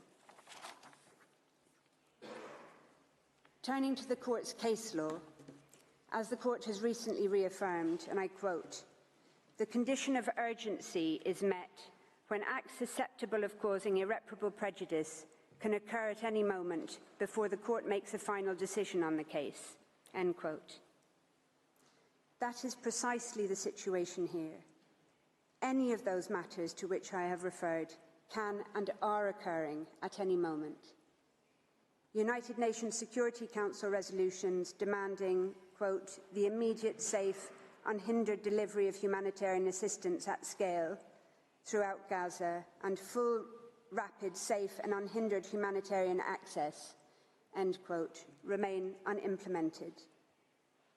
United Nations General Assembly resolutions calling for a humanitarian ceasefire have been ignored. The situation could not be more urgent. Since these proceedings were initiated on the 29th of December 2023 alone, an estimated over 1,703 Palestinians have been killed in Gaza and over 3,252 injured. As to the criterion of irreparable prejudice, for decades now, the Court has repeatedly found it to be satisfied in situations where serious risks arise to human life or to other fundamental rights. In the cases of Georgia, Russia, and Armenia, Azerbaijan, the Court ordered provisional measures, having found a serious risk of irreparable prejudice where hundreds of thousands of people had been forced from their homes. In ordering provisional measures in the latter case, the Court noted the context of, I quote, "the long-standing exposure of the population to a situation of vulnerability, including hindrances to the importation of essential goods, causing shortages of food, medicine, and other life-saving medical supplies," end quote. In Gaza, as you have heard, nearly 2 million people, over 85% of the population, have been repeatedly forced to flee their homes and shelters, not just once or twice, but some 3, 4, or more times over, into shrinking slivers of land where they continue to be bombed and killed. This is a population that Israel had already made vulnerable through 16 years of military blockade and crippling de-development. Today, Israel's hindrances to the import of food and essential items have brought Gaza to the brink of famine. with adults, mothers, fathers, grandparents regularly foregoing food for the day so that children can eat at least something. Medicine shortages and the lack of medical treatment, clean water and electricity are so great that large numbers of Palestinians are dying or are at imminent risk of dying preventable deaths. Cancer and other services have long shut down. Women are undergoing caesarean sections without anaesthetic in barely functioning hospitals, described as scenes from a horror movie, with many undergoing otherwise unnecessary hysterectomies in an attempt to save their lives. In the Canada-Syria torture case, the court made clear that, I quote, individuals subject to torture and other acts of cruel, inhuman or degrading treatment or punishment are at serious risk of irreparable prejudice. Well, Palestinians in Gaza are also at risk of such irreparable prejudice, with videos of Palestinian boys and men rounded up and stripped and degraded broadcast to the world, alongside footage of serious bodily harm and accounts of serious mental harm and humiliation. In Qatar, United Arab Emirates, the court considered provisional measures to be justified, having regard to the risk of irreparable prejudice deriving from factors such as people being forced to leave their places of residence without the possibility of return, the psychological distress of temporary or potentially ongoing separation from their families, and the harm associated with students being prevented from taking their exams. If provisional measures were justified there, how could they not be in Gaza, where countless families have been separated, with some family members evacuating under Israeli military orders and others staying behind at extreme risk to care for the wounded, infirm and the elderly, where husbands, fathers and sons are being rounded up and separated from their families, taken to unknown locations for indeterminate periods of time. In the Qatar case, the court issued a provisional order where harm to approximately 150 students was an issue. In Gaza, 625,000 school children have not attended school for 3 months, with the United Nations Security Council expressing deep concern, I quote, that the disruption of access to education has a dramatic impact on children and that conflict has lifelong effects on their physical and mental health. Almost 90,000 Palestinian university students cannot attend at university in Gaza. Over 60% of schools, almost all universities, and countless bookshops and libraries have been damaged or destroyed, and hundreds of teachers and academics have been killed, including deans of universities and leading Palestinian scholars, obliterating the very prospects for the future education of Gaza's children and young people. Notably, the court has found provisional measures to be justified in all 3 cases where they were previously sought in relation to violations of the Genocide Convention. It did so in Bosnia and Serbia in 1993, finding on the basis of evidence that was certainly no more compelling than that presently before the court, that it was sufficient to determine that there was, and I quote, a grave risk of acts of genocide being committed. The court found provisional measures to be justified in the Gambia-Myanmar case on the basis of a risk of irreparable prejudice to the Rohingya, subject to, quote, mass killings as well as beatings, the destruction of villages and homes, denial of access to food, shelter, and other essentials of life. More recently, in indicating provisional measures in Ukraine-Russia, the court considered that Russia's military activities had, quote, resulted in numerous civilian deaths and injuries and caused significant material damage, including the destruction of buildings and infrastructure, end quote, giving rise to a risk of irreparable prejudice. The court had regard to the fact that, quote, attacks are ongoing and are creating increasingly difficult living conditions for the civilian population, end quote, which it considered to be extremely vulnerable. The court also considered the fact that, I quote again, many persons have no access to the most basic foodstuffs, potable water, electricity, essential medicines or heating, and that many were attempting to flee under extremely insecure conditions. This is occurring in Gaza on a much more intensive scale to a besieged, trapped, terrified population that has nowhere safe to go. Lest the contrary be suggested, it is clear from Ukraine-Russia that the fact that the urgent risk of irreparable harm arises in a situation of armed conflict does not undermine, much less preclude, a request for provisional measures. That's also clear from the court's other judgments. So in the case of armed activities on the territory of the Congo, for example, the court ordered provisional measures based on its finding that, quote, persons, assets and resources present on the territory of the Congo, particularly in the area of conflict, remain extremely vulnerable, and that there was a serious risk that rights at issue in the case may suffer irreparable prejudice, end quote.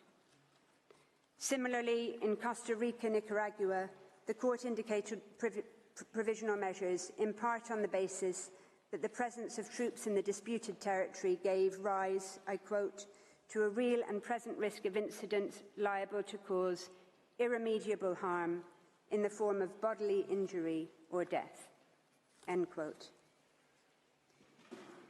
In relation to the Genocide Convention in particular, the court recalled in Gambia, Myanmar, that, quote, states parties expressly confirmed their willingness to consider genocide as a crime under international law, which they must prevent and punish independently of the context of peace or of war in which it takes place, end quote. More recently, in the case of Guyana, Venezuela, the court considered that the serious risk of Venezuela, quote, acquiring and exercising control and administration of the territory in dispute, end quote, gave rise to a risk of irreparable prejudice to the rights asserted in the case. Similar factors are an issue here, having regard to the territorial ambitions and settlement plans for Gaza being raised by members of the Israeli government, and the relationship of those factors to the very survival of Palestinians in Gaza as such. Similarly, any scaling up by Israel of access of humanitarian relief to Gaza in response to these proceedings or otherwise would be no answer to South Africa's request for provisional measures. In the case of Iran, United States, the court found a risk of irreparable harm from the exposure of individuals to danger to health and life caused by restrictions placed on medicines and medical devices, foodstuffs, and other goods required for humanitarian needs. That was notwithstanding the assurances offered by the United States for it to expedite the consideration of humanitarian issues, and notwithstanding the fact that essentials were in any event exempt from the United States sanctions. The court considered that the assurances were, I quote, not adequate to address fully the humanitarian and safety concerns raised, and that there remained a risk that measures adopted by the United States may entail irreparable consequences. In Armenia, Azerbaijan, unilateral undertakings to alleviate restrictions alongside the full resumption of humanitarian and commercial deliveries did not defeat requests for the indication of provisional measures. The court was clear that while contributing, quote, towards mitigating the imminent risk of irreparable prejudice resulting from the military operation, those developments did not remove the risk entirely. Indeed, in Georgia, Russia, the court made clear that it considers a serious risk to subsist where, quote, the situation is unstable and could rapidly change. The court considered, quote, given the ongoing tension and the absence of an overall settlement to the conflict in this region, populations also remain vulnerable." End quote. Israel continues to deny that it is responsible for the humanitarian crisis it has created, even as Gaza starves. The aid it has belatedly begun to allow in is wholly inadequate and does not come anywhere close to the average 500 trucks being permitted daily before October 2023, even under the blockade. Any unilateral undertakings Israel might seek to give about future aid would not remove the risk of irreparable prejudice, not least considering Israel's past and current conduct towards the Palestinian people, including the 16 years of brutal siege on Gaza. In any event, as the United Nations Secretary-General has made absolutely clear, it is a mistake to measure, quote, "the effectiveness of the humanitarian operation in Gaza based on the number of trucks allowed in."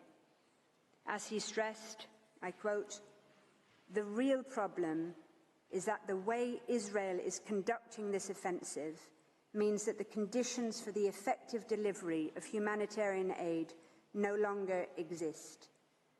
That would require security, staff who can work in safety, logistical capacity, and the resumption of commercial activity.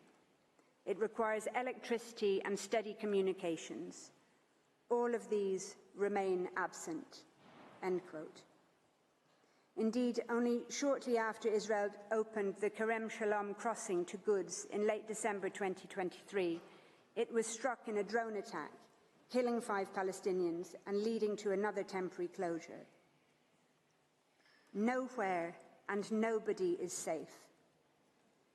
As the United Nations Secretary-General and all its chiefs have made clear, without a halt to Israel's military operations, crossings, aid convoys and humanitarian workers, like everyone and everything else in Gaza, remain at imminent risk of further irreparable prejudice.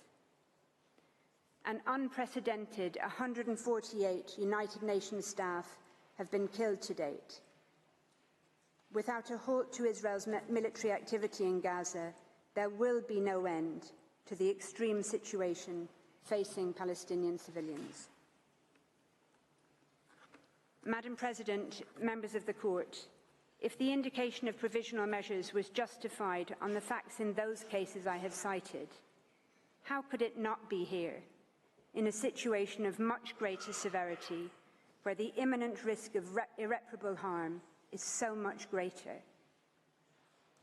How could they not be justified in a situation that humanitarian veterans from crises spanning as far back as the killing fields of Cambodia, people who, in the words of the United Nations Secretary-General, have seen everything, if they say it is so utterly unprecedented that they are out of words to describe it? It would be a complete departure from the long and established line of jurisprudence that this court has firmly established and recently reconfirmed for the court not to order provisional measures in this case.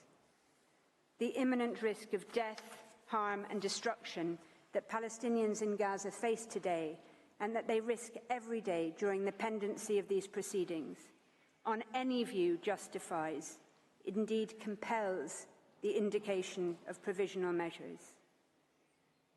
Some might say that the very reputation of international law, its ability and willingness to bind and to protect all peoples equally, hangs in the balance. But the Genocide Convention is about much more than legal precedent. It is also fundamentally about the confirmation and endorsement of elementary principles of morality. The Court recalled the 1946 General Assembly resolution on the crime of genocide, which made clear that, I quote, "Genocide is a denial of the right of existence of entire human groups, as homicide is the denial of the right to live of individual human beings. Such denial of the right of existence shocks the conscience of mankind, results in great losses to humanity in the form of cultural and other contributions represented by these human groups, and is contrary to moral law and to the spirit and aims of the United Nations." End quote. Notwithstanding the Genocide Convention's recognition of the need to rid the world of the odious scourge of genocide, the international community has repeatedly failed. It failed the people of Rwanda, it had failed the Bosnian people and the Rohingya, prompting this court to take action. It failed again by ignoring the early warnings of the grave risk of genocide to the Palestinian people, sounded by international experts since 19th of October of last year. The international community continues to fail the Palestinian people, despite the overt, dehumanizing, genocidal rhetoric by Israeli governmental and military officials, matched by the Israeli army's actions on the ground. Despite the horror of the genocide against the Palestinian people being live-streamed from Gaza to our mobile phones, computers, and television screens, the first genocide in history where its victims are broadcasting their own destruction in real time in the desperate, so far vain hope that the world might do something. Gaza represents nothing short of a moral failure, as described by the usually circumspect International Committee of the Red Cross. As underscored by United Nations chiefs, that failure has, I quote, repercussions not just for the people of Gaza, but for the generations to come who will never forget these over 90 days of hell and assaults on the most basic precepts of humanity. As stated by a United Nations spokesperson in Gaza last week, at the site of a hospital clearly marked with the symbol of the Red Crescent, where 5 Palestinians, including a 5-day-old baby, had just been killed. The world should be absolutely horrified. The world should be absolutely outraged. There is no safe space in Gaza, and the world should be ashamed. Madam President, members of the Court, in conclusion, I share with you 2 photographs. The first is of a whiteboard at a hospital in northern Gaza, one of the many Palestinian hospitals targeted, besieged and bombed by Israel over the course of the past 3 brutal months. The whiteboard is wiped clean of no longer possible surgical cases, leaving only a handwritten message by a Médecins Sans Frontières doctor which reads, "We did what we could. Remember us." The second photograph is of the same whiteboard after an Israeli strike on the hospital on the 21st of November that killed the author of the message, Dr. Mahmoud Abu Nujayla, along with 2 of his colleagues. Just over a month later, in a powerful sermon delivered from a church in Bethlehem on Christmas Day, the same day Israel had killed 250 Palestinians, including at least 86 people, many from the same family, massacred in a single strike on Maghazi refugee camp. Palestinian pastor Mundhir Ishaq addressed his congregation and the world, and he said, and I quote, "Gaza as we know it no longer exists. This is an annihilation. This is a genocide. We will rise. We will stand up again from the midst of destruction, as we have always done as Palestinians, though this is by far maybe the biggest blow we have received." But he said, "No apologies will be accepted after the genocide. What has been done has been done.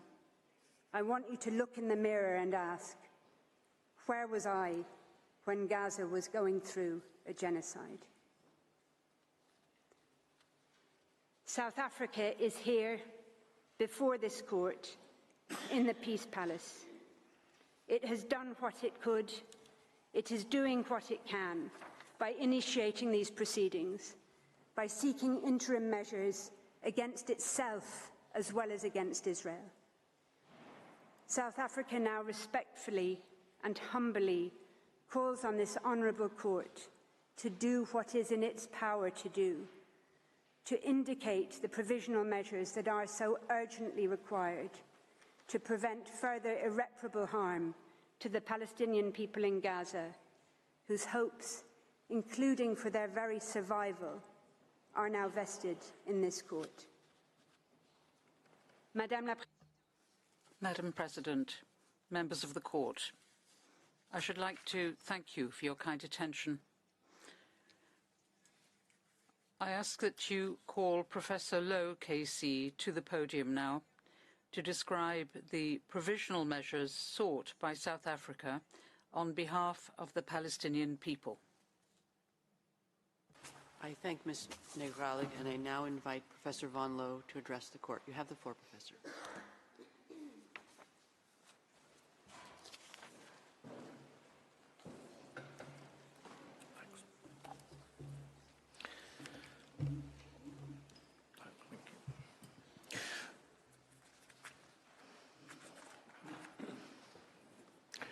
Madam President, members of the court, it's a privilege to appear before you and an honour to do so on behalf of the Republic of South Africa. This case is brought under Article 9 of the Genocide Convention, which entitles any contracting party to the convention to submit to the court disputes relating to the interpretation, application or fulfilment of the convention. The court does not at this stage have to determine whether or not Israel has or has not acted contrary to its obligations under the Genocide Convention. That can only be done at the merits stage. It's concerned now only with the question of what provisional measures are required pending the court's final decision on the merits. The court's jurisprudence points to 5 requirements for the ordering of provisional measures. The first is that there should be prima facie jurisdiction, and that was addressed by Professor Dugard. The second is that there should be a link between the measures requested and the rights underlying the main claim. This requirement is plainly satisfied. The measures request an order that Israel does not violate the very rights secured by the Genocide Convention as set out in South Africa's application. The third is the plausibility of the rights that are claimed. Professor du Plessis explained that this is clearly satisfied. The rights claimed are the very core of the convention, notably the right not to be killed or seriously harmed, and the right of the group not to be physically destroyed. Fourth and fifth, there must be a risk of irreparable prejudice capable of arising prior to the final determination of the dispute, and there must be urgency. Ms. Negralik addressed those points. Israel has, for over 3 months, been mounting a continuous siege and bombardment of Gaza of a ferocity and duration that can only be seen as an attempt to destroy Gaza and its citizens. And it is publicly asserting that it will continue to do so. You are aware of the scale of the death and the scale of the destruction, and it is continuing at this very minute.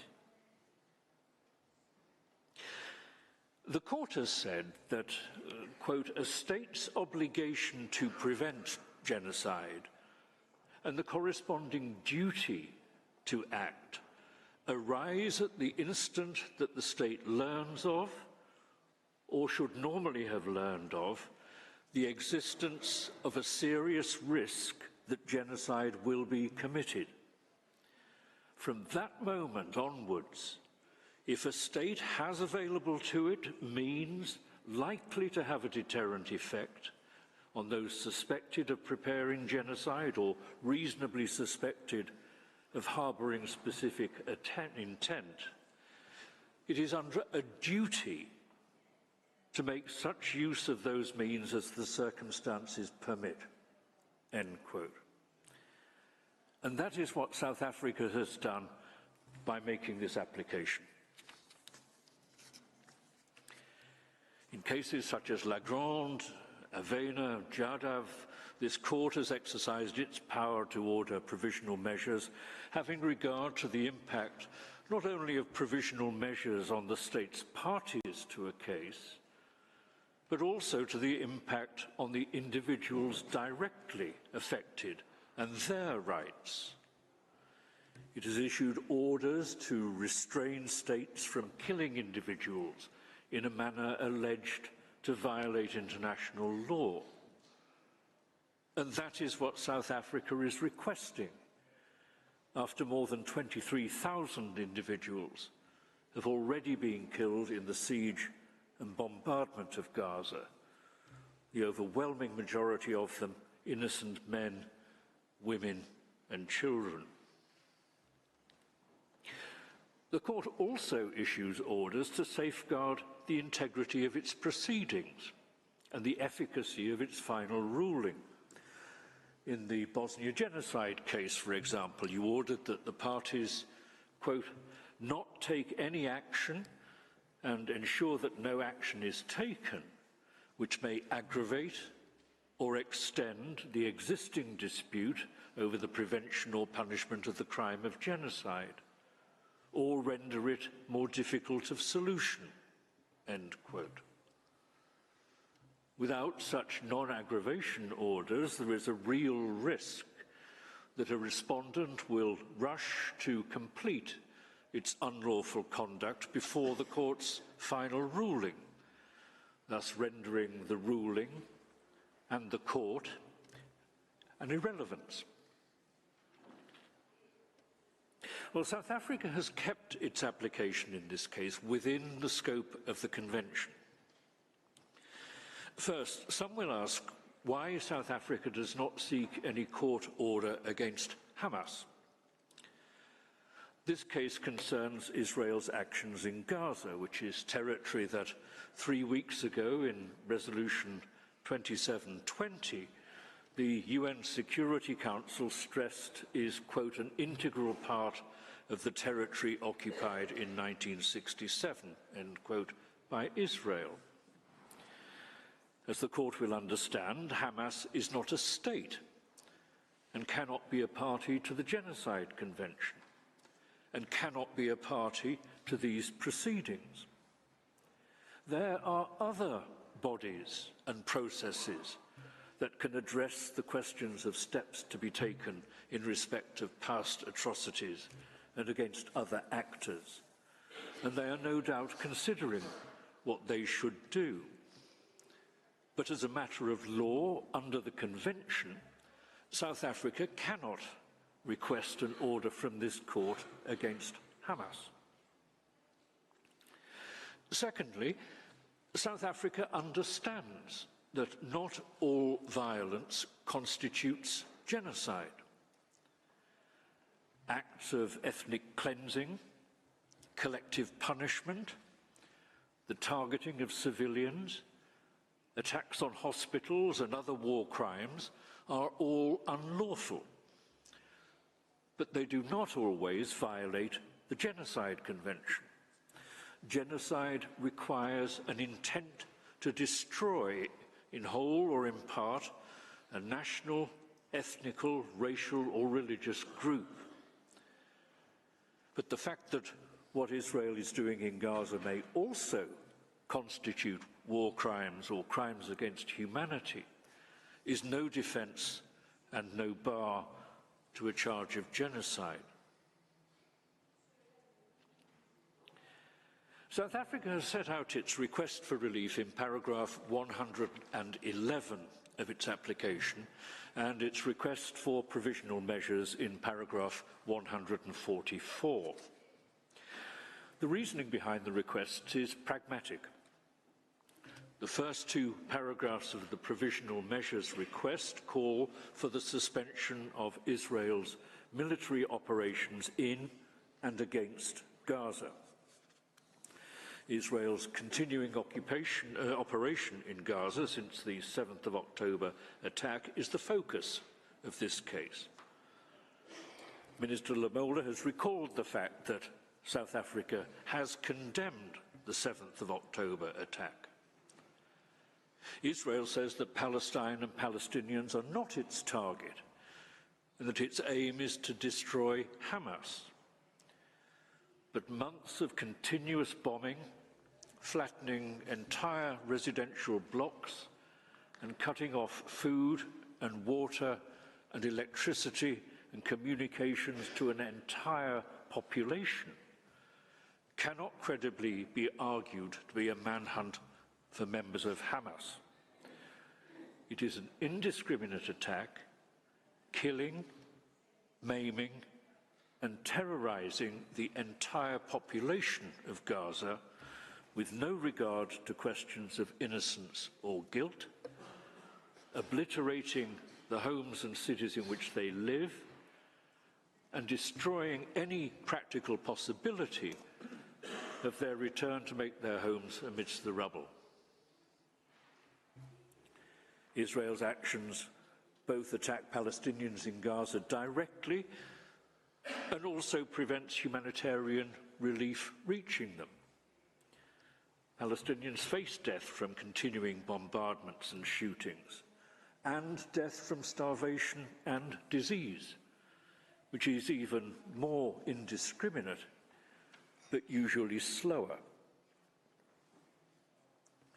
In recent days, the United States has said again that far too many civilians are being killed. And the UN Secretary General and the UN Under-Secretary for Humanitarian Affairs and the Commissioner General of the UN Relief and Works Agency have asserted that it is imperative to halt military operations in order to enable the effective delivery of humanitarian relief. And that is why South Africa has requested an order for the immediate suspension of Israel's military operations in and against Gaza. It is the only way to secure the humanitarian response and avoid yet more unnecessary death and destruction. There is a point to emphasize. It's no use Israel saying that it does whatever it can to minimize the deaths of innocent men, women, and children. The use of 2,000-pound bunker-busting bombs and dumb bombs in residential areas and the relentless bombardment of Gaza, and even of so-called safe areas to which Palestinians have been directed by Israel, tell another story. But that is not the only point. It's not just a question of scale and of indiscriminate killing. It's also a question of intention. If any military operation, no matter how carefully it's carried out, is carried out pursuant to an intention to destroy a people in whole or in part, it violates the Genocide Convention, and it must stop. And that is why all military operations capable of violating the Genocide Convention must cease. The third request is for an order that both Israel and South Africa, in accordance with their obligations under the Genocide Convention in relation to the Palestinian people, take all reasonable measures to prevent genocide. The fourth and fifth measures then spell out these general obligations in terms of the specific instances of offences listed in Articles 1, 2 and 3 of the Convention. The sixth requested measure addresses the fact that, aside from its own acts, the government of Israel is legally bound to prevent and punish others who engage in or incite or actively support conduct that violates the Genocide Convention. Until the reported intervention of the Attorney General 36 hours ago, Israeli authorities appear to have done practically nothing to stop the flow of genocidal rhetoric, including statements emanating from the ranks of public officials. Indeed, the toleration, even normalization of such incitement has become a matter of concern within Israel itself. And that is why this measure is sought. This case is important. Lives are at stake. Israel's credibility and reputation are at stake. Yet evidence that could determine whether or not particular acts violate the Genocide Convention is being lost or destroyed, while fact-finders and foreign journalists are unable to report freely from Gaza. Hence the seventh request, which is for an order directing the preservation of evidence. And finally, South Africa asks that the court require specific reports from Israel on what it is doing to implement the order. General assurances are not enough. Reports published via the court are an essential element of accountability. I should address the question of self-defense. In its advisory opinion in the Wall case, the court noted that the threat that Israel had argued justified the construction of the wall was not imputable to a foreign state, but emanated from territory, the occupied Palestinian territory, over which Israel itself exercises control. For those reasons, the court decided, as a matter of international law, the right of self-defense under Article 51 of the Charter, the UN Charter, had no relevance in such circumstances. 20 days ago, the Security Council affirmed yet again that Gaza is occupied territory. Though Israel refers to a complete withdrawal from Gaza, it has retained control over Gaza, over access by land and sea and air, and over key governmental functions and supplies of water and electricity. The tightness of its grip may have varied, but no one can doubt the continuous reality of Israel's grip on Gaza. The court's legal holding from 2004 holds good, and a similar point is to be made here. What Israel is doing in Gaza, it is doing in territory under its own control. Its actions are enforcing its occupation. The law on self-defense under Article 51 of the UN Charter has no application. But that is not the main point. The main point is much simpler. It is that no matter how monstrous or appalling an attack or provocation, genocide is never a permitted response. Every use of force, whether used in self-defense or in enforcing an occupation or in policing operations or otherwise, must stay within the limits set by international law, including the explicit duty in Article 1 of the Convention to prevent genocide.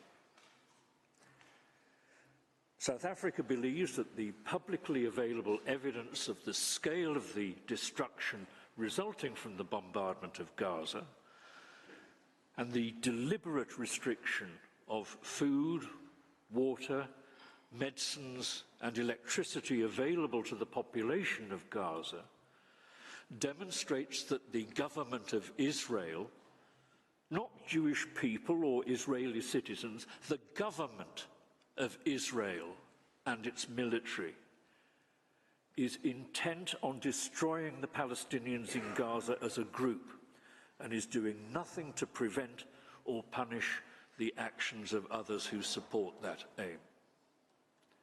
And I repeat, the point is not simply that Israel is acting disproportionately.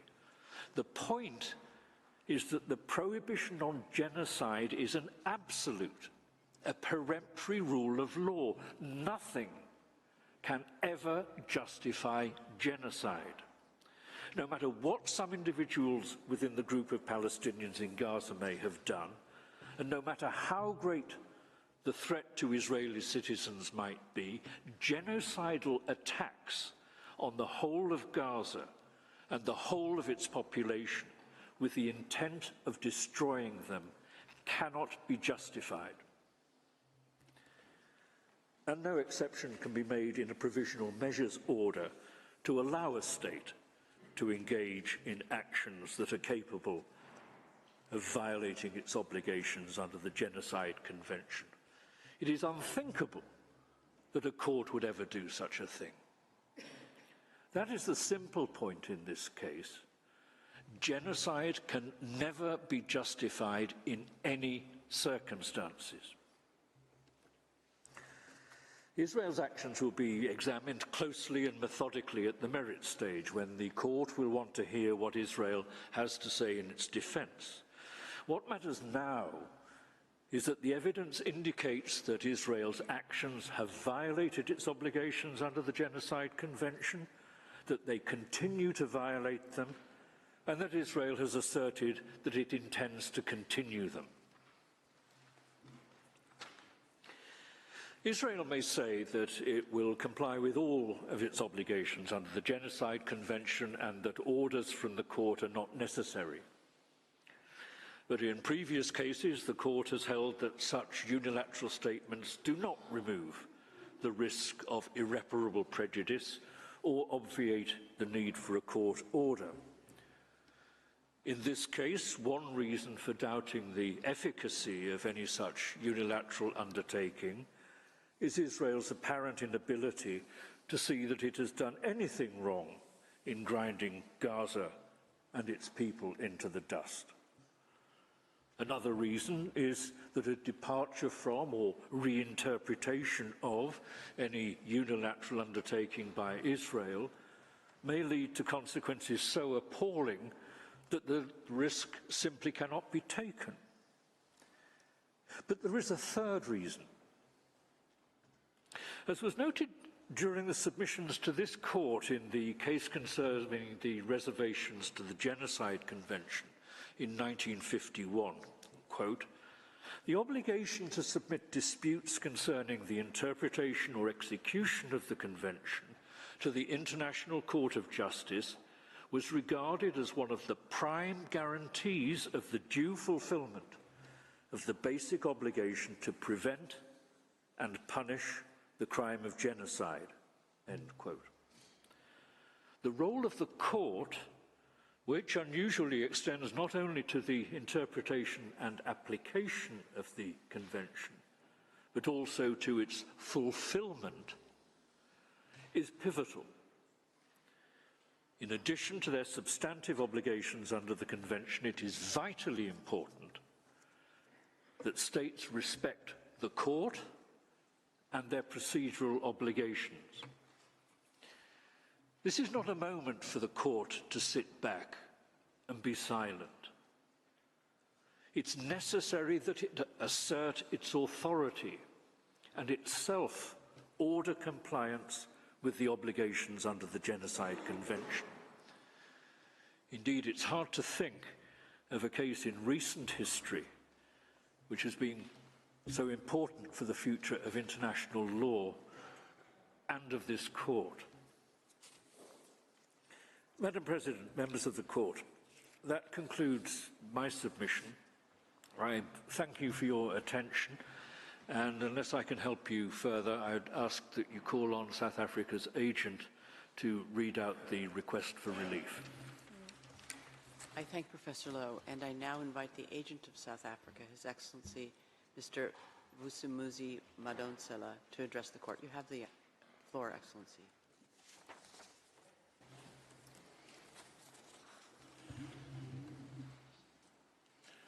Madam President, it remains my honor to read to Your Excellencies the provisional measures that South Africa requests from the court.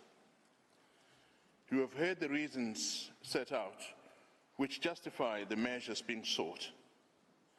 To sum up, the indication of provisional measures is, we recognize, without prejudice to the merits of the underlying claim. Yet, the evidence at this stage indicates grave violence and genocidal acts against the Palestinians in Gaza, in flagrant contravention of the Genocide Convention and in breach of their rights. South Africa has come to this court to prevent genocide and to do so in the discharge of the international obligation that rests on South Africa and all other states under the convention. The consequences of not indicating clear and particularized specific provisional measures and not taking steps to intervene while Israel disregards its international obligations before our eyes would, we fear, be very grave indeed for the Palestinians in Gaza, who remain at real risk of further genocidal acts, for the integrity of the Convention, for the rights of South Africa, and for the reputation of this court, which is equipped with and must exercise its powers to afford an effective realization of the rights under the Convention. That means we respectfully submit, indicating the provisional measures being sought by South Africa, as well as any others in addition which the court might deem appropriate. Justice and equal respect for the rights of Palestinians points overwhelmingly in favor of these critically required provisional measures. Madam President, I now proceed to read the measures requested by South Africa. On the basis of the facts set forth above, South Africa, as a state party to the Convention on the Prevention and Punishment of the Crime of Genocide, respectfully requests the courts, as a matter of extreme urgency, pending the court's determination of this case on the merits, to indicate the following provisional measures in relation to the Palestinian people as a group protected by the Genocide Convention. These measures are directly linked to the rights that form the subject matter of South Africa's disputes with Israel. 1. The State of Israel shall immediately suspend its military operations in and against Gaza. 2. The State of Israel shall ensure that any military or irregular armed units which may be directed, supported, or influenced by it, as well as any organizations and persons which may be subject to its control, direction, or influence, take no steps in furtherance of the military operations referred to in point 1 above. 3. The Republic of South Africa and the State of Israel shall each, in accordance with their obligations under the Convention on the Prevention and Punishment of the Crime of Genocide, in relation to the Palestinian people, take all reasonable measures within their power to prevent genocide. 4. The State of Israel shall, in accordance with its obligations under the Convention on the Prevention and Punishment of the Crime of Genocide, in relation to the Palestinian people as a group protected by the Convention on the Prevention and Punishment of the Crime of Genocide, desists from the commission of any and all acts within the scope of Article 2 of the Convention. In particular, A, killing members of the group. B, causing serious bodily or mental harm to the members of the group. C, deliberately inflicting on the group conditions of life calculated to bring about its physical destruction in whole or in part. And D, imposing measures intended to prevent births within the group.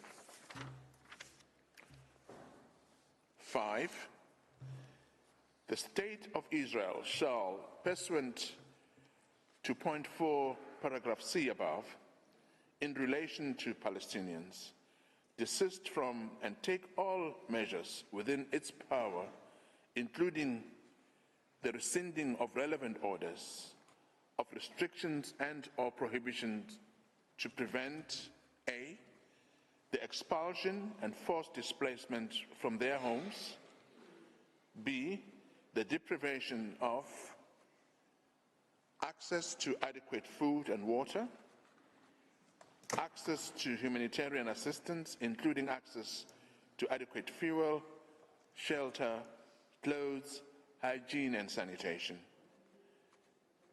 the medical supplies and assistance, and C, the destruction of Palestinian life in Gaza.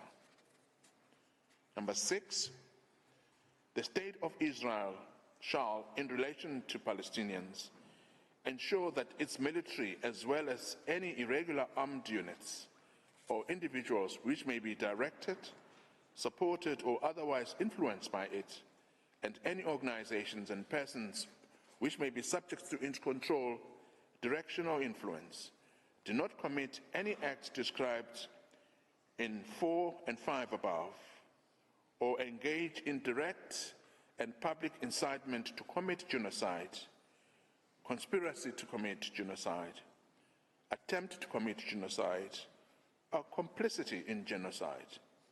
And insofar as they do engage therein, that steps are taken towards their punishment pursuant to Articles 1, 2, 3, and 4 of the Convention on the Prevention and Punishment of the Crime of Genocide. Number 7, the State of Israel shall take effective measures to prevent the destruction and ensure the preservation of evidence related to allegations of acts within the scope of Article 2 of the Convention on the Prevention and Punishment of the Crime of Genocide. To that end, the State of Israel shall not act to deny or otherwise restrict access by fact-finding missions, international mandates, and other bodies to Gaza to assist in ensuring the preservation and retention of said evidence. Number 8, the State of Israel shall submit a report to the court on all measures taken to give effect to this order within 1 week, as from the date of this order, and thereafter at such regular intervals as the court shall order, until a final decision on the case is rendered by the court, and that such reports shall be published by the court, I beg your pardon. Number 9, the State of Israel shall refrain from any action and shall ensure that no action is taken which might aggravate or extend the dispute before the court or make it more difficult to resolve. Thank you, Madam President and distinguished members of the court. That concludes South Africa's address. Thank you. I thank the agent of South Africa, whose statement brings to an end the single round of oral argument of South Africa, as well as this morning's sitting. The court will meet again tomorrow, 12 January 2024 at 10 a.m. to hear the single round oral argument of Israel. The sitting is adjourned.